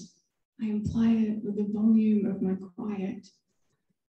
Most things are easy to share, but this isn't. And it isn't fair because it gets into my head, wants to be accepted, but fears it will be rejected and runs back down instead. Back down my throat into my center where it's safe from the unknown place that is the space between other people's ears, and thus it has stayed for years. Most people don't want to know it. If you seriously want me to reveal it, then I will quench your curiosity, but I'll find it difficult, I think. And we'll both walk away with a visible limp because of the change in our relationship based on the revelation of this information which came from my lips. And maybe I'll be sorry for it. So I don't say it.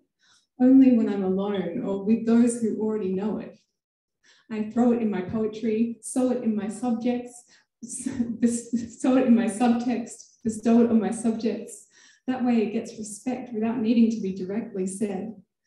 Whether we acknowledge it or not, we all make these choices. There are some things better said when they just remain voiceless.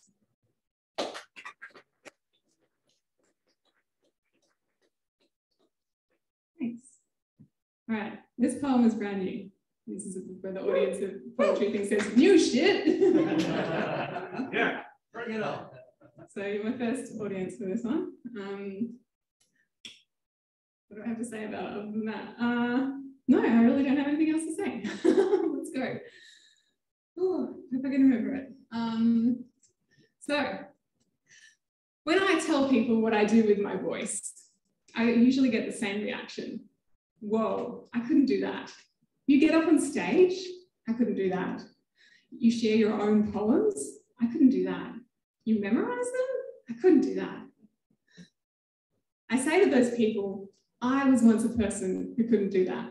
A quiet writer lying down on a notebook line, voiceless, tapping my pen, nervous. I used to think my words were pretty worthless. But when I started speaking my truth, I found my purpose. Everyone who is where they are had to start where they were. And I've got an even better example. You know another person who once was a person who couldn't do that? Vincent van Gogh. He didn't start painting until he was 27. When most rock stars go to heaven, he was just beginning his creative ascension. Van Gogh wrote to his brother Theo, if you hear a voice within you say you cannot paint, then by all means paint, and that voice will be silenced. That's what I want to say to my brothers and sisters who say I couldn't do that. Van Gogh heard the voice that said he couldn't do that, and he shushed it with his paintbrush. He pierced it with his palette knife.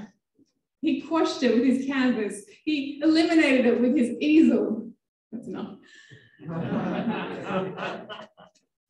Is it you I'm talking to?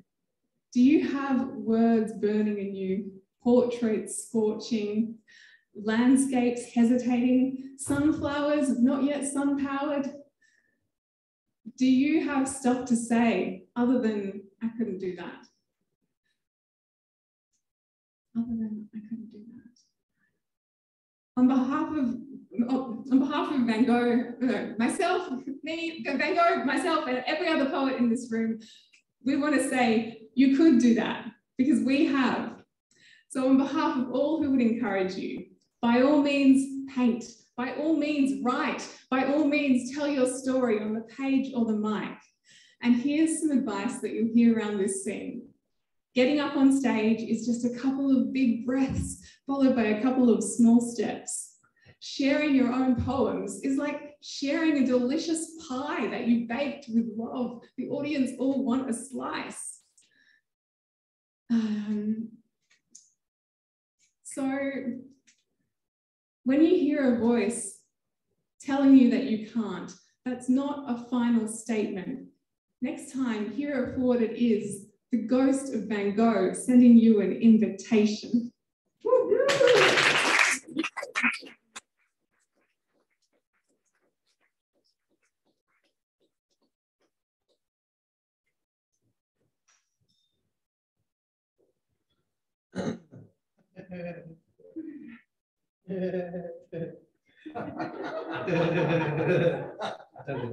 We won't stop. Thank you very much, Kate. It was wonderful. Another round of applause, please.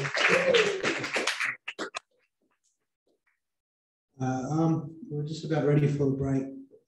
I think I'll do one poem now. We've got time. This one's called Love. Love is universal, for it exists within all life, beginning with a single circle before it shifts and multiplies.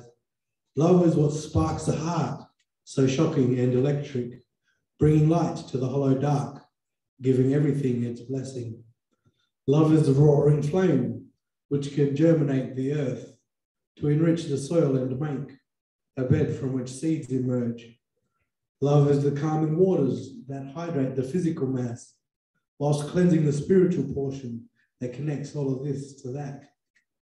Love is what's in the air when that water becomes the clouds, formed then happily shared with everything on the ground.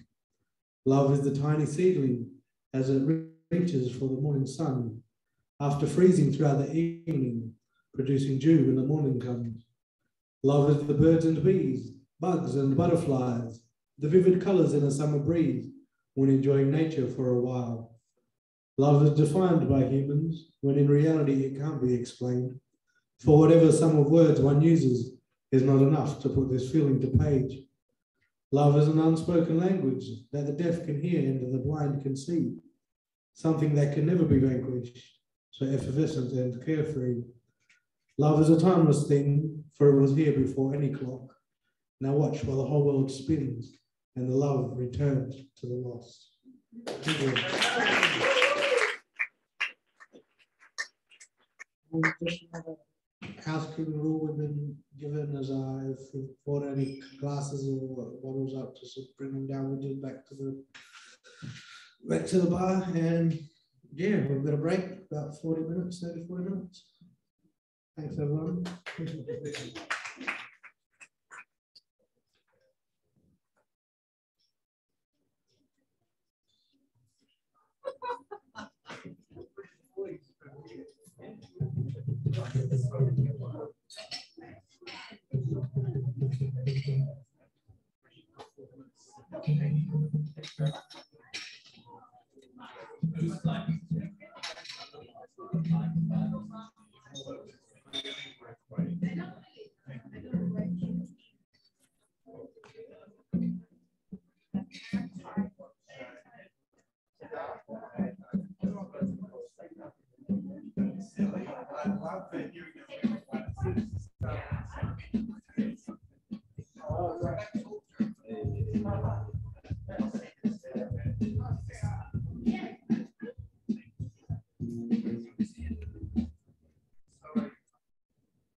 So it's time to move.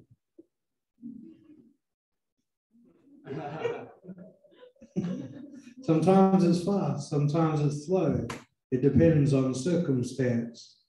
Time does fly while laughter grows, yet is sluggish when in despair. Theories about the space-time continuum, afar and in between. It depends how you look at that swinging pendulum while trying to find your speed. From the minuscule to the magnificent, time will always be the victor. For Father Time is forever infinite, and he paints the bigger picture. A day, a month, a year, no one really knows. When their clock and all its gears will stop and their light goes into another time and place, maybe distant from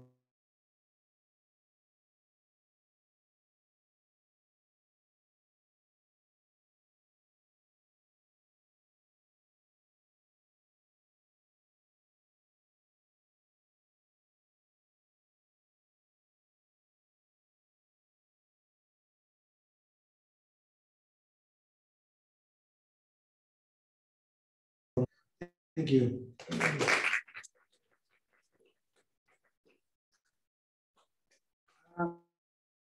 Next poet I'd like to invite up to the microphone is Maitland Schnauz, please.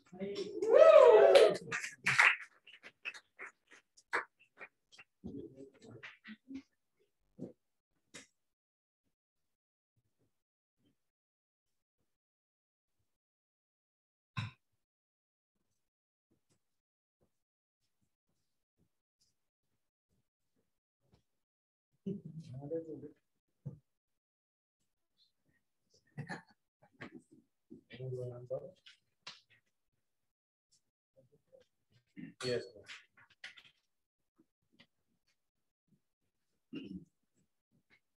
Well, Maitland. I'd like to thank Dan for inviting me down here to perform for you fellas tonight. I normally don't do solo. I normally like to work with my good friend, Mr. Boyd, the anti-poet. But he's still here in spirit because this first poem I'm going to do is actually one of ours. And one of the reasons why I'm doing it is because I'm Indigenous, I'm Noongar, my mob's we built country. He's a white fella, and it shows that we can learn and listen from each other and understand. Okay. And this first piece is called Listen. And yes, I'm old school. I have a bit of paper, not from the phone. Okay.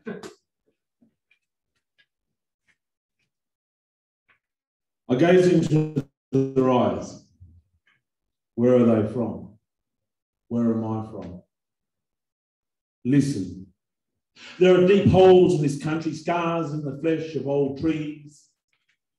Growing up, everyone knew my mob, both blacks and whites. We were good at footy and fighting. There are fat, wet clouds at the western horizon, grooves in the gun barrel ocean. Does that define who I am? Who my kids are? We can only speak in unheard words like rain waiting for the next season. After spending most of my life being what others wanted me to be, my brain said, that's it, I've had enough, no more, fuck off. After a 2-year drug and alcohol-fueled layoff, all the synapses in my brain finally repaired themselves. Since then, I've spent my time trying to figure out who I am. Where am I from? Where am I going? We are split 6 ways, from the river to the coast, to the carry, to the desert, to the rocks, to the spinifex, and back. My culture is always a part of me. Whether I acknowledge it or not, it is in me, embedded deep into my soul. We sit and drink the hot wind, taste the last salt, and we are silent. I gaze out at the sea before me. I see vehicles of all shapes and sizes speeding people on their way to various destinations. They don't even notice the scenery that they pass. A homeless person sleeping on a park bench soaking up the afternoon sun. A swan gliding over a lake of shimmering glass. Some boy throwing a ball for his dog. Voices raised in anger as a couple standing on the street corner argue. Buildings spreading forth like an ocean of mortar. Some reaching towards the sky like desperate fingers reaching out to God. The sunk ships without masts or flags poke from red beaches still sunk under the dead weight of us. This is the world I live in. The world I've brought my children into. What is their dream time? Is it one of tapping sticks and didgeridoos, or a Facebook and the internet? Or can we combine the two? In black cars, we weave stories into the bitumen. We listen to the sick hum and drive into the nothing sun. Closing my eyes, images slid across my retinas.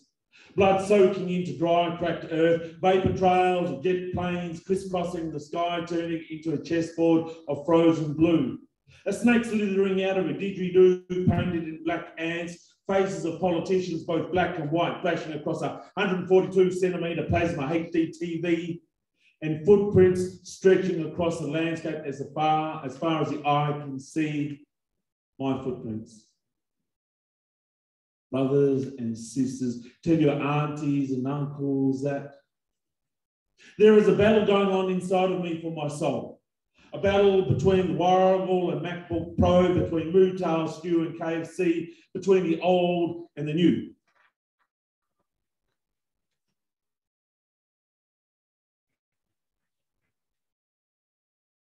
Until the big trees fall, until the foothills scream fire, until the brown snake spits at the shadows. So here I am. Looking behind me, I see my footsteps showing me where I've come from. I see all the things from before time that have made me into what I am today. Looking forward, I gaze into the future. I see all the innumerable possibilities stretching forth before me. And the black clouds of white tails return. My mind reels. I reach out and grasp onto my culture, my past, my history, and I steady. For as long as I know where I've come from, I will always know who I am and where I'm going. We sit and wait and listen for the rains.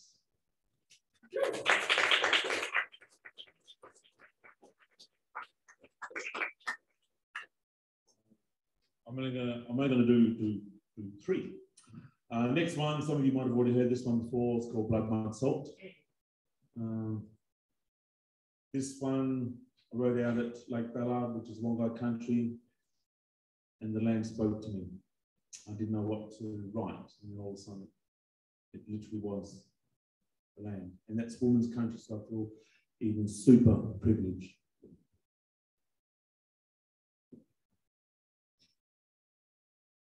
Dry leaves and twigs brushing dusty black boots. Crunch of wafer thin slivers of dried red mud. Red earth, moist and thick, like congealed blood. Blood, mud, salt. Blood, mud, salt. Blood, mud, salt. I see the blood, the mud, the salty tears of the land. Cracks crisscross the landscape as far as the eyes can see. Flat, dry, parched. Broken by the occasional mound of earth thrown up long ago. Weather beaten and pitted smooth, rough figures of iron. Silence, silence, silence. Sun-dried pockets of salt. Feet sinking into the blood, mud, salt, creating imprints of salty neon outlines. I see the bones of long ago claw their way up out of the earth towards the sky. What is the sound of silence?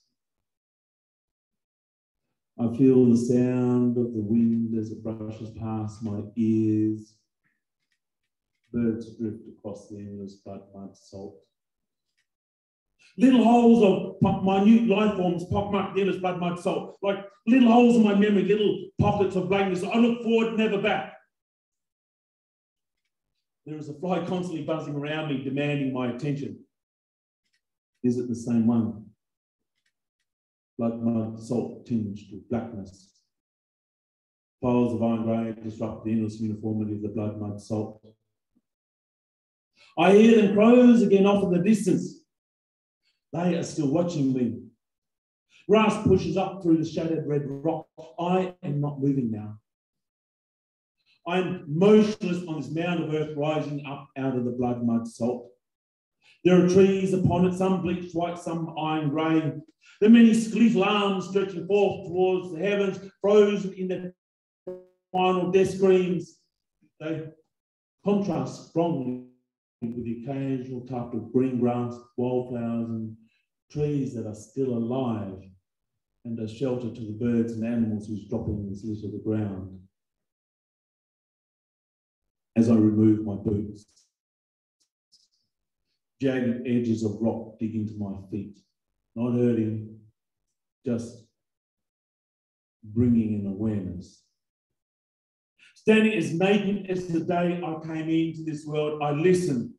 Can I hear it? Sometimes I think I can, or is it merely my imagination? Growing up a person of two worlds apart of both, but belonging to neither. Their voices constantly colliding within me so that I hear nothing but silence. But here and now, standing on this mound of earth rising up out of the blood, mud, salt, I hear but one voice. Ngang Buja Koort! Ngang Buja Koort! Ngang Buja Koort! Ngang Koort Jopen! Ngang Wawaki! Ngang Nundiak Moyak Nan! Miao Dinanging! Nguk Balian Buja Jalan! Nguk Balian Buja Jalan! Nguk Balian Buja Jalan! Thank you.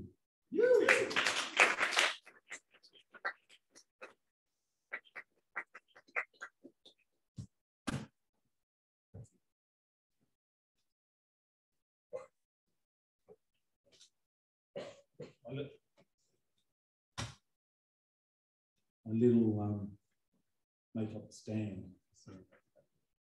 Because normally I memorise, but I'm currently rather busy working on a play for Yuriaka, which I do recommend. Come along and see. Little plug there, Pam, what's the girl? Yeah.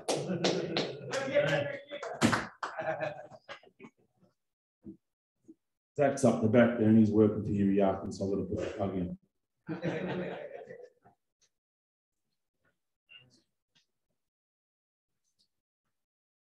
This piece is called Flesh and Bone. And people wonder why we want to change the date. Until things that inspired this piece stop happening, you know, this is why we want it all changed.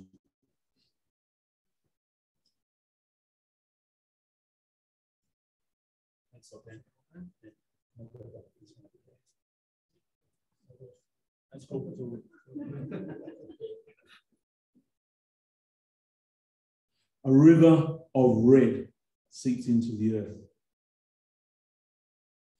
30 years. 30 years of lies and meaningless talk, words blown away like ash on the wind. 470 plus lives lost needlessly, broken and shattered. Families broken and shattered.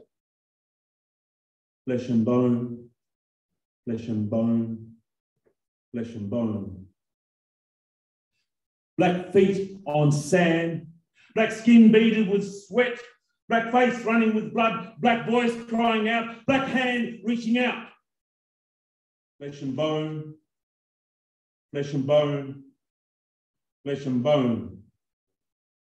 In my mind, in my body, in my spirit, images coming and going, Warradong's mournful cry, Warraga weaving in and out of black graves, Buja, Wawaling of Meejaling. Flesh and bone, flesh and bone, flesh and bone. 3 men with guns, 3 men with tasers. Fuck off or you'll be next. 3 men in uniforms, 3 men without sympathy and understanding. Flesh and bone, flesh and bone, flesh and bone. Smashing their fists with my flesh, breaking my bones on the anvils of their hate, shredding their racism with my pain, destroying myself with my shame. Flesh and bone, flesh and bone, flesh and bone. They deserved it. The only good Abo is a dead one. They are nothing but oxygen thieves screaming from the internet time and time again. And people ask me why I don't want to be called an Australian. Don't you fucking dare call me an Australian. Ngang mori nunga maman. Ngang nunga mort nyaki nyaki. Flesh and bone, flesh and bone, flesh and bone. A river of red seeps into the earth over and over and over again. Ngang wiran wawaling ngup mijeling. Ngang wiran wawaling ngup mijeling. Ngang wiran wawaling ngup mijeling. Thank you.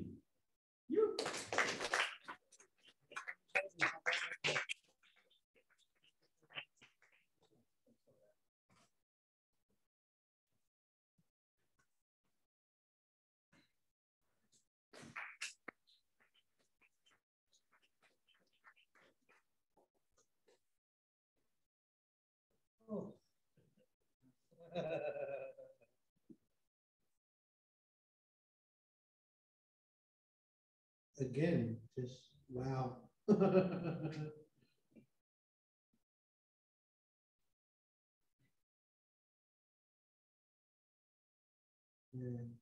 great work, man. Great work. Thank you very much. Yeah. A round of applause.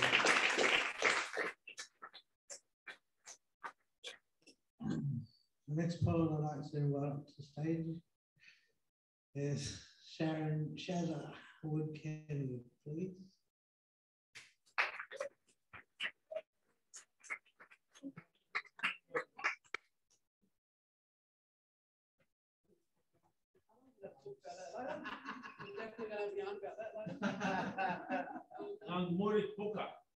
It is. We all come with a different message today. I think that's the most important thing I can say. Firstly, Daniel, you're an absolute legend, mate. I'm so proud of you. Bringing us all here today. I don't know how you've done it, but good on you. We love you. We'll have a little give me. We're still trying to catch up. And look, and we know days like this don't, you know, what are we here with January 26th? For me, Sharon with Keny, very proud Malay woman. I think I come from a different privilege to a lot of people. I know the messages, I know Daniel's poetry, and I've come from different backgrounds as very proud of my culture. And the reason I wear my booker today is because I represent my family and my songlines. For me, the importance of wearing this here today is everything. I put this on, mate, I'm 7 foot tall, and I can come behind people like you, brother, because otherwise I was going to hide up the back. But it makes me really proud that people can stand on the stage now and share your stories, because that's what it's about. And there's a combination of people in the room, and I know the message is, how do we come together as one as Australians? We have to acknowledge the past. And for me, I'm also Irish, Scottish and English.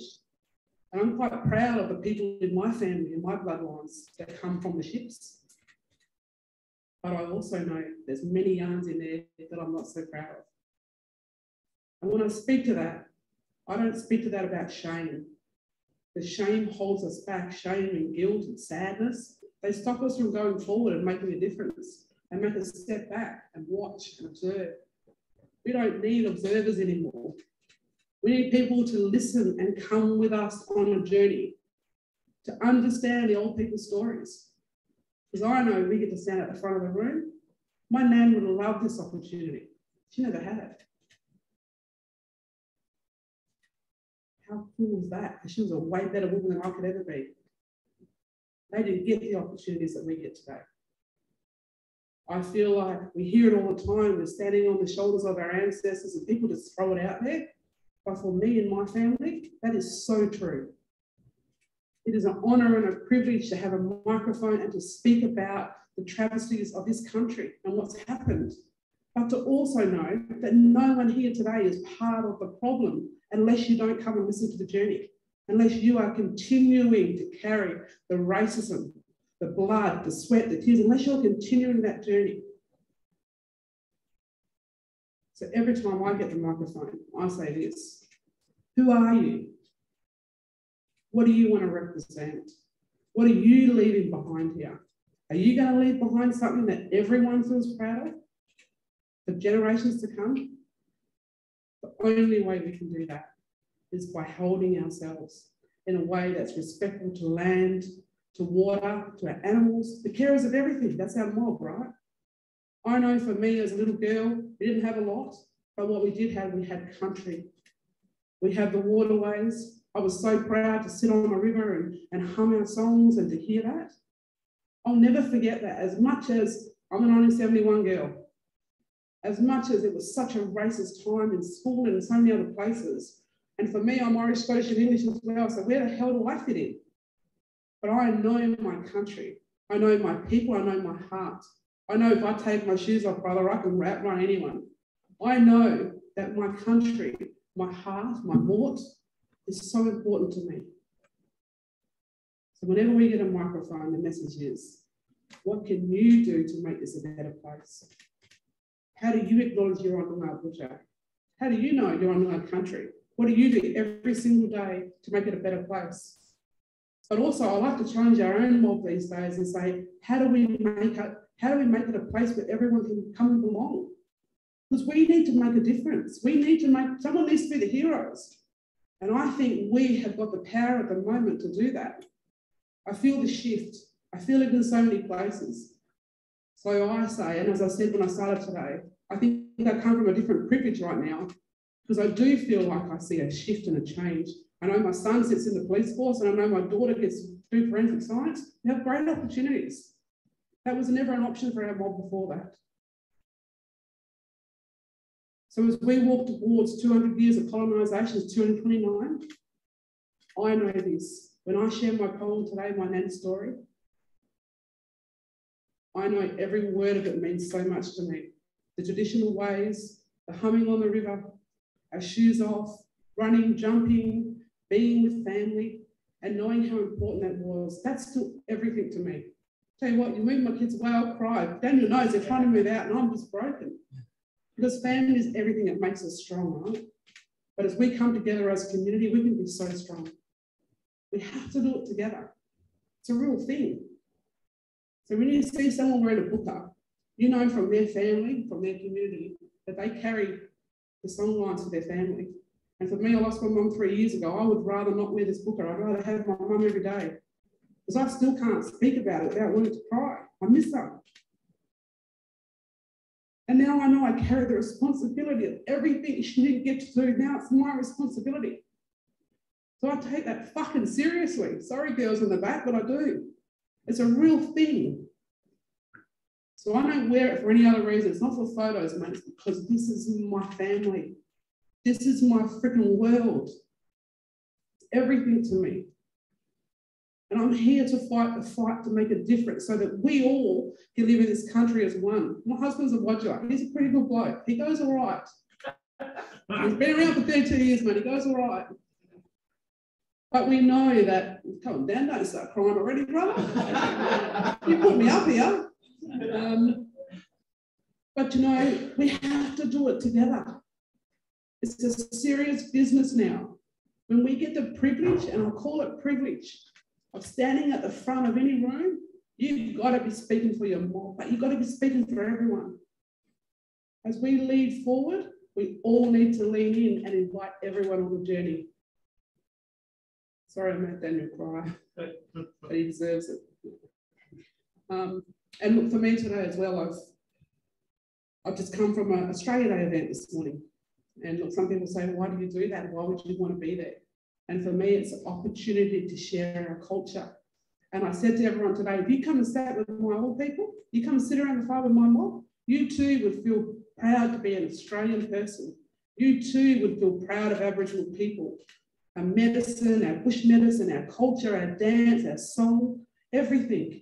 Because when I sit with my old people, I feel so proud. And unless we start sharing the goodness of our culture, no one's going to come. They want to watch from the outside, and all they see is what they see on the news.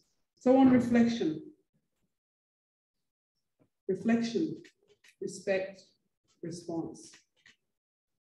Nothing is ever quite as it seems. We know this, we feel this. Life is full of dreams. Dreams of my old people, those who have left us behind. Dreams of the future, where we can walk freely down the aisle. Dreams where we're no longer incarcerated, where our children aren't taken away. Dreams where we get equality, where we actually get to have a say. As I reflect today, I know I have to be one of the people that step forward to make a difference for the place. And I ask everyone to come on that journey with us as we make this a place for all of us.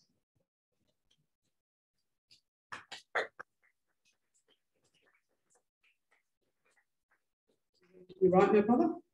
Sorry. You big sook. Love you, Daniel.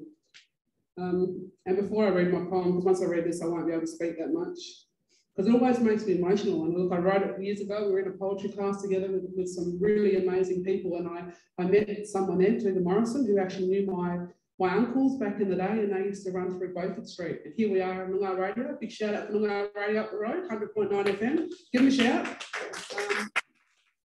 Produced a couple of shows. We go all right too, mate. You're a Yarkin, we go all right. You should get us on. We should get you on, actually. We need to collaborate. Right, that's where we need to be better, right? Are we doing this right now? I've done a few radio interviews. I've heard you. I know who you are. You need to, yeah. But I'm not going to tell you anything you need to do, actually. I'll just shut up.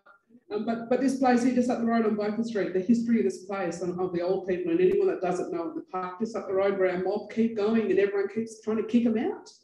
And look, I sit in the window at Noongar Radio all the time and we watch the monarchs come and we have to go out and say, hang on a minute, what are you doing? But working with them respectfully now is actually changing the way we're treating our mob, because we come out, we go, what are you doing? What's this for? How can I help? You need a card, mate, what do you need? And that actually does help. But just knowing this up the road here, Back in the day, back when we're talking about 1970s and 70s, probably 60s and 70s, our old people used to come along here. I mean, you're nodding because you know the story's probably better than me, and they all used to hide in the back streets here. Because my mum was born in 1946, and in 1946, if you come to Perth when you were 13, 14 years old, you had to be home by 6 o'clock. You had to wear a dog tag, and if you went on that last train, mate, you were getting arrested. That's the real truth of this country. And these fellas used to hide up the back roads here, and they talk about it all the time. And the old people, they still come there. And I know they like a drink up there now. It's a bit of a different space, but it's a very cultural, safe space for everyone as well. People come from all over the state and they end up at that street. They end up at that place. We're like that. We keep going back. I don't know why. That's what we do. Once you have black, you never go back, right? Is that right? Am I allowed to say that? That's a whole other yarn, and my girls are in the back, so I'm going to shut up and move on. Yeah, let them know what I mean. What I would like to do is, before I do this, is ask everyone just to close their eyes for a moment and just to reflect about our old people that we've lost. Take a breath.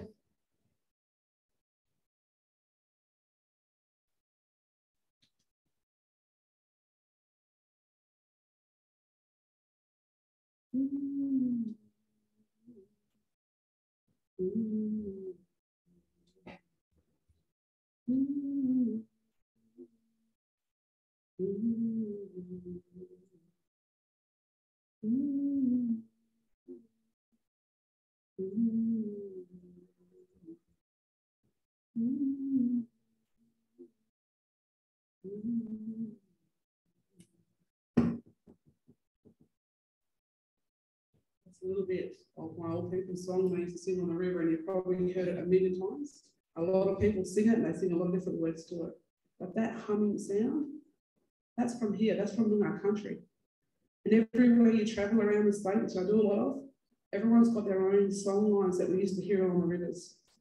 So for me, my nans, 3 sisters actually, the story I've been told since I was a little girl, they were here on the Swan River when the big ships come. Before that, they'd been bartering across to other places, and then the ships come, so then they moved up to Keny River and walked all the way along up to Fremantle, and then all the way along the beaches. They were pretty good women, these women, the 3 sisters, all the way up towards the Anship, and then went back up through Joondalup and through the rivers and through the lakes up there. That's a pretty cool story to be told about history. And I reckon every Aboriginal person in this room has got a story like that. When we think about that, and I read this poem that I'm going to share with you, it's about my nan and us as little kids, and we were often taken to rivers or to the beach or to the waterways, because my totem is water, is kept. And I always knew that as a little girl, because that's just where I felt safe. I could swim before I could probably run. And that's pretty cool. And being taken to Mullugu Beach and swimming out as far as you possibly can, and then coming back and getting told that my old people actually, the story goes, our old people were actually born and buried just over the road from Hillary's, from Ern Halliday.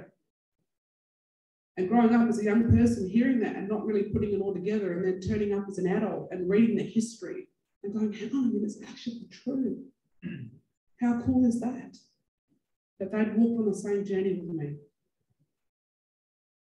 So now I understand. I don't think I understood it in the depth I did, as much as I love my nan and I respected her so much, and I was her favourite, so I was pretty happy with that. There's 37 grandkids, mate, and I was number 1, so I like that. Being the oldest daughter of the oldest daughter of the oldest daughter of the oldest daughter, a lot of responsibility comes with that. But it's a cool responsibility to have when you're a little kid. As an adult, not so much. Because you have to look after everyone else's kids, but that's all right. But she used to always take us to the river, to the water. She'd tell us to look at the clouds. She taught me the real natural healing stuff, and I'm really proud that I pass it on to my kids, because that's something that's going to always keep us settled here. The Cloud Watcher by Sharon with Keny. And I need glasses because I can't read none of this. I hope I can memorise it. From Nan's house in Coolgamaya to Mum's house in Gerraween, the clouds all different, so it seemed. They cast their shadows all around. I lay here, shoes off, singing out loud, counting cloud shapes and sounds. I feel clouds vibrate as they shift through. Seasons, they come and go. Wookaroo sounds are heavy, long and slow. running feet, footy being kicked through. All my cousins playing, jumping, running, then stop. I sit idle. Now, cuz, don't make a move. Let's take in the fresh air, singing and dancing out loud in the creek, without a care. The voices of our ancestors. There are trees everywhere. Feels like home, whispering, you're safe, kid, you're not alone. Trees are speaking, be honest, be real. Mockaroo and Gilbert. Seasons pass and come and go. Nan is now waiting. We can smell the sweet cooking. She calls us, she holds us, she holds a good yarn. The scent of malt in the air, many lessons in conversations, what a privilege to share. Our elders, our nans, I bow down respecting the stories. The knowledge you share with us all is now written in books like it's not been done before.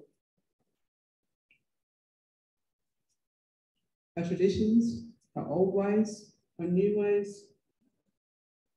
Lessons learned from our elders on those precious days. Culture, connection, community. The answers, yes, we had it right. The only way forward is walking together with open hearts and open minds. My nan, she called me the cloud watcher. Always singing my plans and thoughts out loud. But as the clouds move past into present and future, Nan's words now make sense. She's my first real life teacher. Integrity, country connection for my heart, my mind, my soul. God bless Nana Margaret.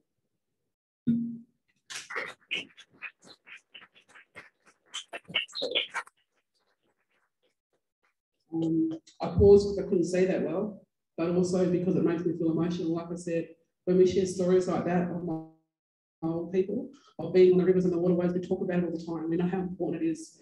Looking after the water and what we can do for that, it's really important. The environment is everything. So if I can leave you with one small message today, besides the fact that Daniel's a legend, and we know that, and I love your brother and say hi to your dad. But my daughter's going to get up and she's going to say a few words today, and I feel really honoured that we've been able to pass that privilege on. And I'm not a Yarkan star, but you know what? We've all got a message, you know. We've all got a message, and I think it's an absolute amazing opportunity to come and sit in a room like this. And thanks for everyone coming and listening. And hopefully you get to learn a little bit about my story and my family, because I think it's important. I think our journey, our losses and our stories, and I don't like to talk about deficit discourse around more. I like to talk about the positives, you know, we're pushing up for doing great things. But there's so many things, suicide and domestic violence and all those things that have been part of my journey. And now I get to stand up here and read a poem and share that with you all. Take this away. The little girl you meet at a park one day and looking at the clouds who looks lost, give her a wave. Tell her she's going to be all right. Because one day she may be just the person that comes and helps you. Because I know for me, it was many non-Indigenous people and Indigenous people, when I was feeling lost and lonely, who stood up for me. And it was just by saying, hello, how are you? Making me feel accepted. Make sure you do that too. Thank you, everyone. Thank you.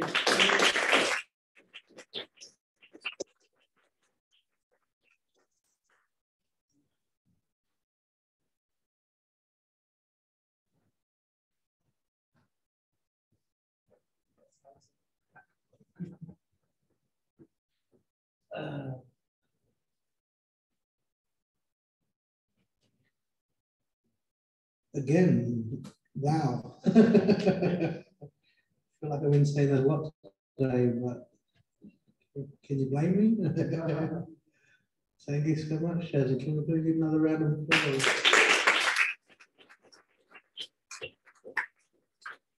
It was funny because when I sent Shazza the invite, one of the first things she actually asked me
here in a different pathway again. So I'm Yamaji, I'm Murray, and I'm Wongai Maru. So I'm not Noongar, but I've spent a lot of my time on Noongar Budja, and I spent a long time with Noongar Mora. I try to, wangi him as much as I can. But I ask for respect from you old people and the families here for me to speak my language at the start of this. So this is Jupan Wongada. So I'm from Waluna, the Norway. I've only done poetry live maybe once or twice, so I'm a little bit nervous.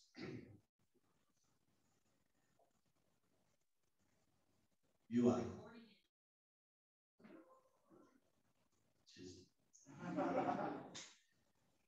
Now go to Gaban. Now Jubabana. Now go to Jubabana. Nagandala, Najuban, Wanga. Now go to Wada, Najamunina. Yangu. Now Yangu. I'll go there. My dreaming is from Jua, Waluna, Leonora. And my heart beats in that country. And my dance is in the tongue of my father, my Jupan language. I see the tree that my pop sits under, and I'll go there soon. That's my place. That's my spot. Now, Juma Wadala, Balawajala, and more. I share my heart and my dreaming with you, my loss, my love, my everything. There are far worse things than a heartbreak, my friends, and trauma can sprout roots and flower. The death of a nan, a loss, a suicide, 4 times a year if you're lucky.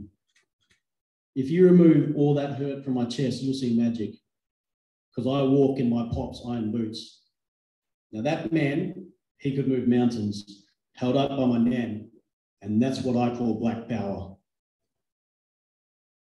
I come from a country where the red dirt glows bright, and we're called Jewel because we're shining. And the rivers are deep, and that sandbank remembers each newborn embraced by her heat. And I can tell you the story, my dukkha, my truth. Our law is still running and it's fierce. Of a dreadlocked warrior chasing snakes through the desert, them jillas, granite faces, are as strong as his feet.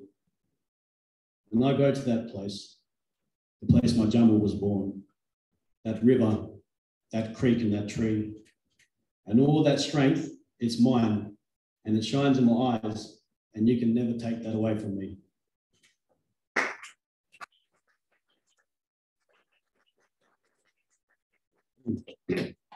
I've only got 3 little ones because I was a bit nervous. I originally wrote one about my nephew, Elijah Dowdy, the young fellow who got murdered a couple of years ago in Kalgoorlie. But I ended up leaving that behind because I wasn't sure how safe the place would be, but I wish I brought it now because my mate and sister as well before made it real safe and that we're here to tell our stories, but maybe next time. So this one's called Gone From Home. I left the bush for a job in the city. I traded in my soul for jewels and gold. And now I reflect on life in a constant fucking state of self-pity because in this metal world, my heart's growing mold. I'm having an affair with my TV, an absorbing flicker of light that drains my mind. I'm stuck in a society where our success is written on a CV. There's no connection, there's no love, there's no way to unwind. Restless, sleepless requiem, and we're lost in technology. There's no refrain. And you trade it in, you trade it in, you trade it in, and you trade in your soul, and there's nothing more. I've forgotten how the grass feels between my toes.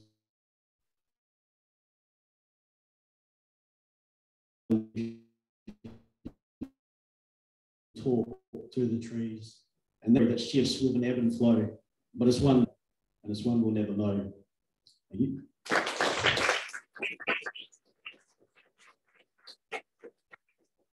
Slow down. This is my last one now. Actually, I've got one more. I'll read one after that. So this one's called Home. And this is about all our black soldiers who died away from a country that didn't want them back and that wouldn't take them back when they came back. So, funny story before this. So when Maitland was having his epiphany up in Lake Bella, he forgot to mention the fact that he came back down bullocking naked. Because we were also there, we're doing a riding trip as well. And he told us later that he got mullet for us. Some bits don't need to be told. Some bits shouldn't have been seen, brother. My ancestors seen that. Not him. I hope so anyway. So Maitland wrote his, and it's real funny that there's a theme that kind of, if you spend much time in Lake Bella and you've been to that place, so there's a couple different different dreaming stories that are up there. One of them is the Mollyfowl or Mallyfowl, which if you talk to Uncle Shane Mannup is known as well, he knows the connecting story for Mingawe. There's a consistent yarn, which Maitland also talked about blood and that red, and that's the kind of similar thing that came to my head as well. Red blood, black heart, white sun.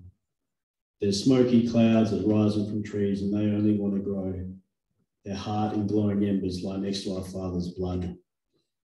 A step upon this wasted land will make a sound of crunching as bones are splitting and souls weep with no way to get home. And this red trails down black with a smell of stale steel, and it rakes out his fingers and numbs all that feels. And sell your soul, the television screams the same. We've sold out our hearts, we've sold out our soul. Our fathers have forgotten their stories, blood in the soil. And I wake up in the morning with spite in my eyes because it's another day spent supporting white lies. And I'm stuck in this place that we don't belong, but I can hear my country dancing and I can hear my family's song. This dreaming, it's all the same. It flows in our kin. And how can they say I'm not the same when I hear the hurt, I still feel the same pain? Red trails down black as the eyes glaze away. Our black soldiers left to fight a war with their homelands left to pay.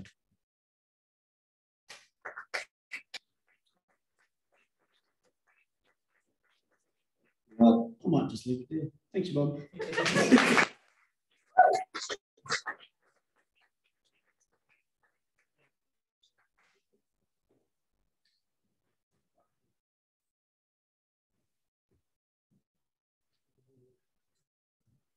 All right, thanks again, Jane. We'll give another round of applause, please.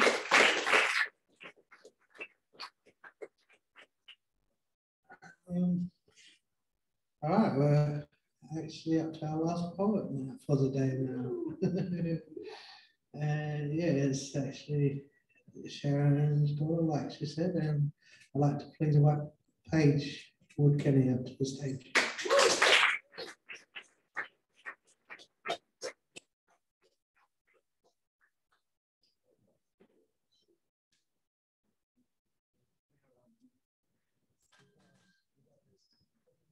Well,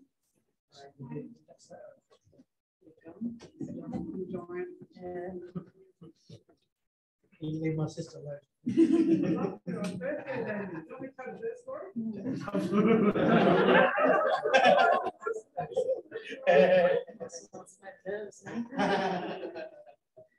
So now I'm called Paige Wood Keny, young Wood Dog Cocksmith, Cameron Eads, I'm a Noongar Aboriginal woman.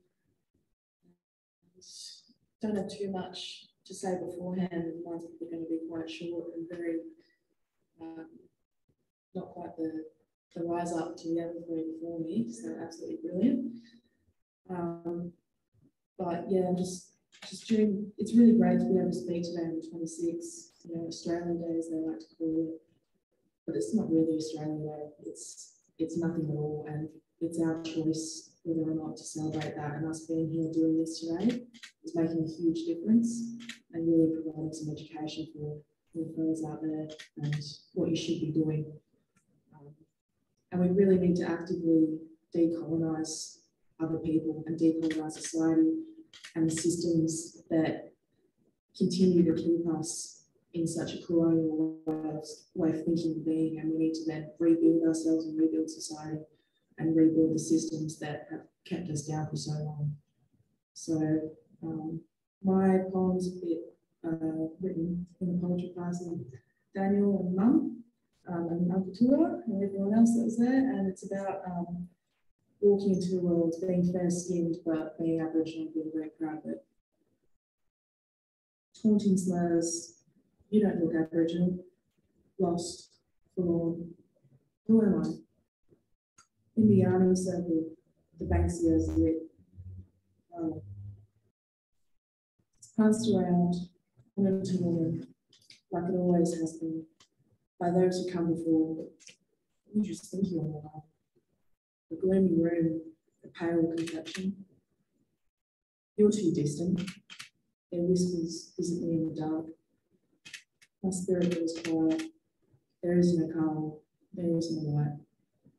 Am I distant? Home is a rocky place, far from here. Do I belong? I concentrate on the colour. I go back to Buja. In my mind, I step with pale souls and soul on country I'm homesick for. Complexion doesn't matter. I am stronger than what they say. I am Luna. I am Yamaji. My Buja envelops me. A Banksia Kala, always.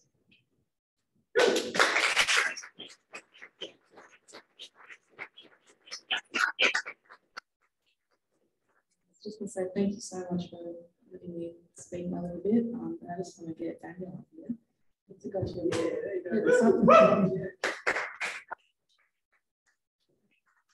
Thank you so much, Daniel, for bringing us all together. I know you've worked tirelessly, lots of activities to get us here. It was great to listen to everyone. And this is just something that me and Mum made. So, token has got some bush medicine in there that I've put together, essences that I've made, and give you a smell and really relax yourself, put it under your pillow and sleep.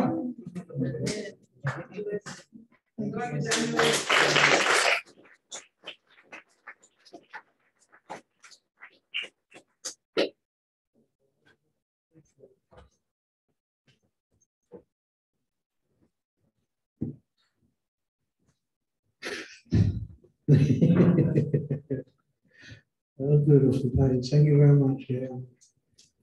And so I appreciate that. Treasure workers. But yeah, no, today was about poetry, but yeah, it's mainly just spreading our truth as Australians in a united front to come together as Australians and in love and peace and unity. And I knew that if I go Shazza, she was so powerful and she got so much good truth to speak. And thank all of you so much. I'm going to finish with the poem, like I said, that one of my sisters requested. It's actually the first poem that I ever wrote, but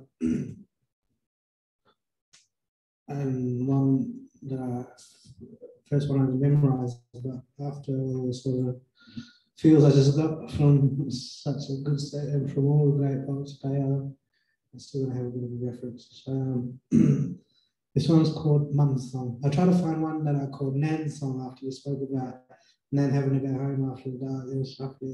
That's a whole nother story. So, this one's called Mum's Song. Rest in peace. Love you, Mum. I am my mother's baby, plus I am my father's son. Some say that I've gone crazy and that my mind has come undone. But what I say is what does count. No one else rules me but me. I'm sick of feeling so much doubt in what I have to speak. I say my daddy is a titan, forever protecting his goddess who gave us all the light so righteous, a love so pure and true.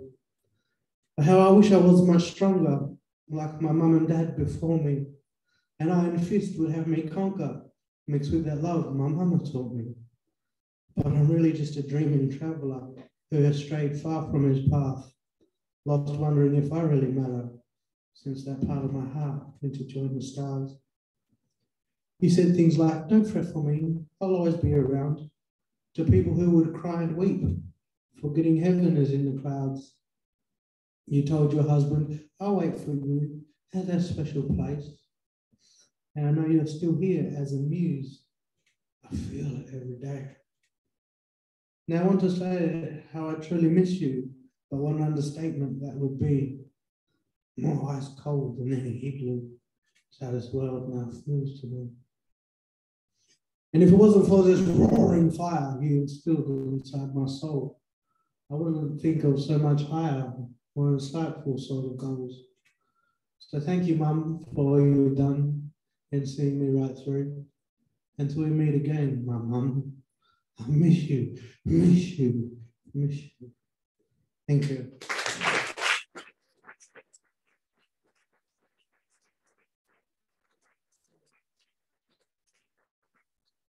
So that's pretty much the end of the show now.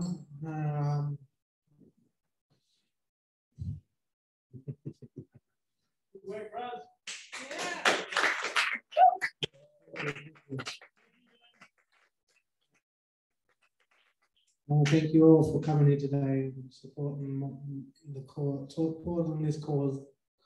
For a long time I've been wanting to put my vision into action and help heal the world through poetry, and I feel we've done it in a big way today. Thank you all so much. I'd like to thank Ben on the sound. I'd like to thank the Brisbane Hotel for giving us the space, and I'd also like to thank the YCW, who's been a huge help in helping me move forward with my vision and what I want to do in life. Is there anyone else? So the whole YCW team has been amazing. My mental health has been a bit up and down since New Year's, and we've all pulled together and really helped each other out. Yeah, just general thank you. We do have food that we're providing for everyone once this is all finished, and yeah, again, just with the glasses and stuff. A huge part of our culture is leaving the place later when we arrive. So.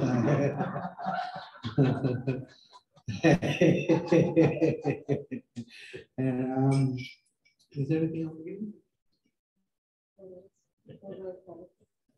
Oh yeah, we've got we'd like to take some group photos with all the poets in the room, please, if that's okay. Thank you very much. Thank you.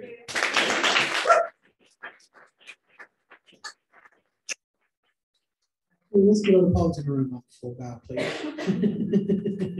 You've all done such great work. I've been more than impressed.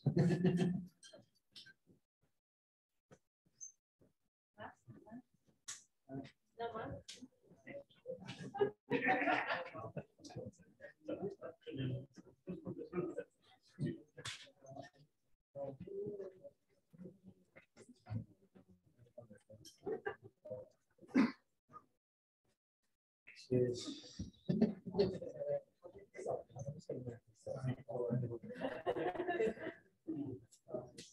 We'll give one last round of applause, please.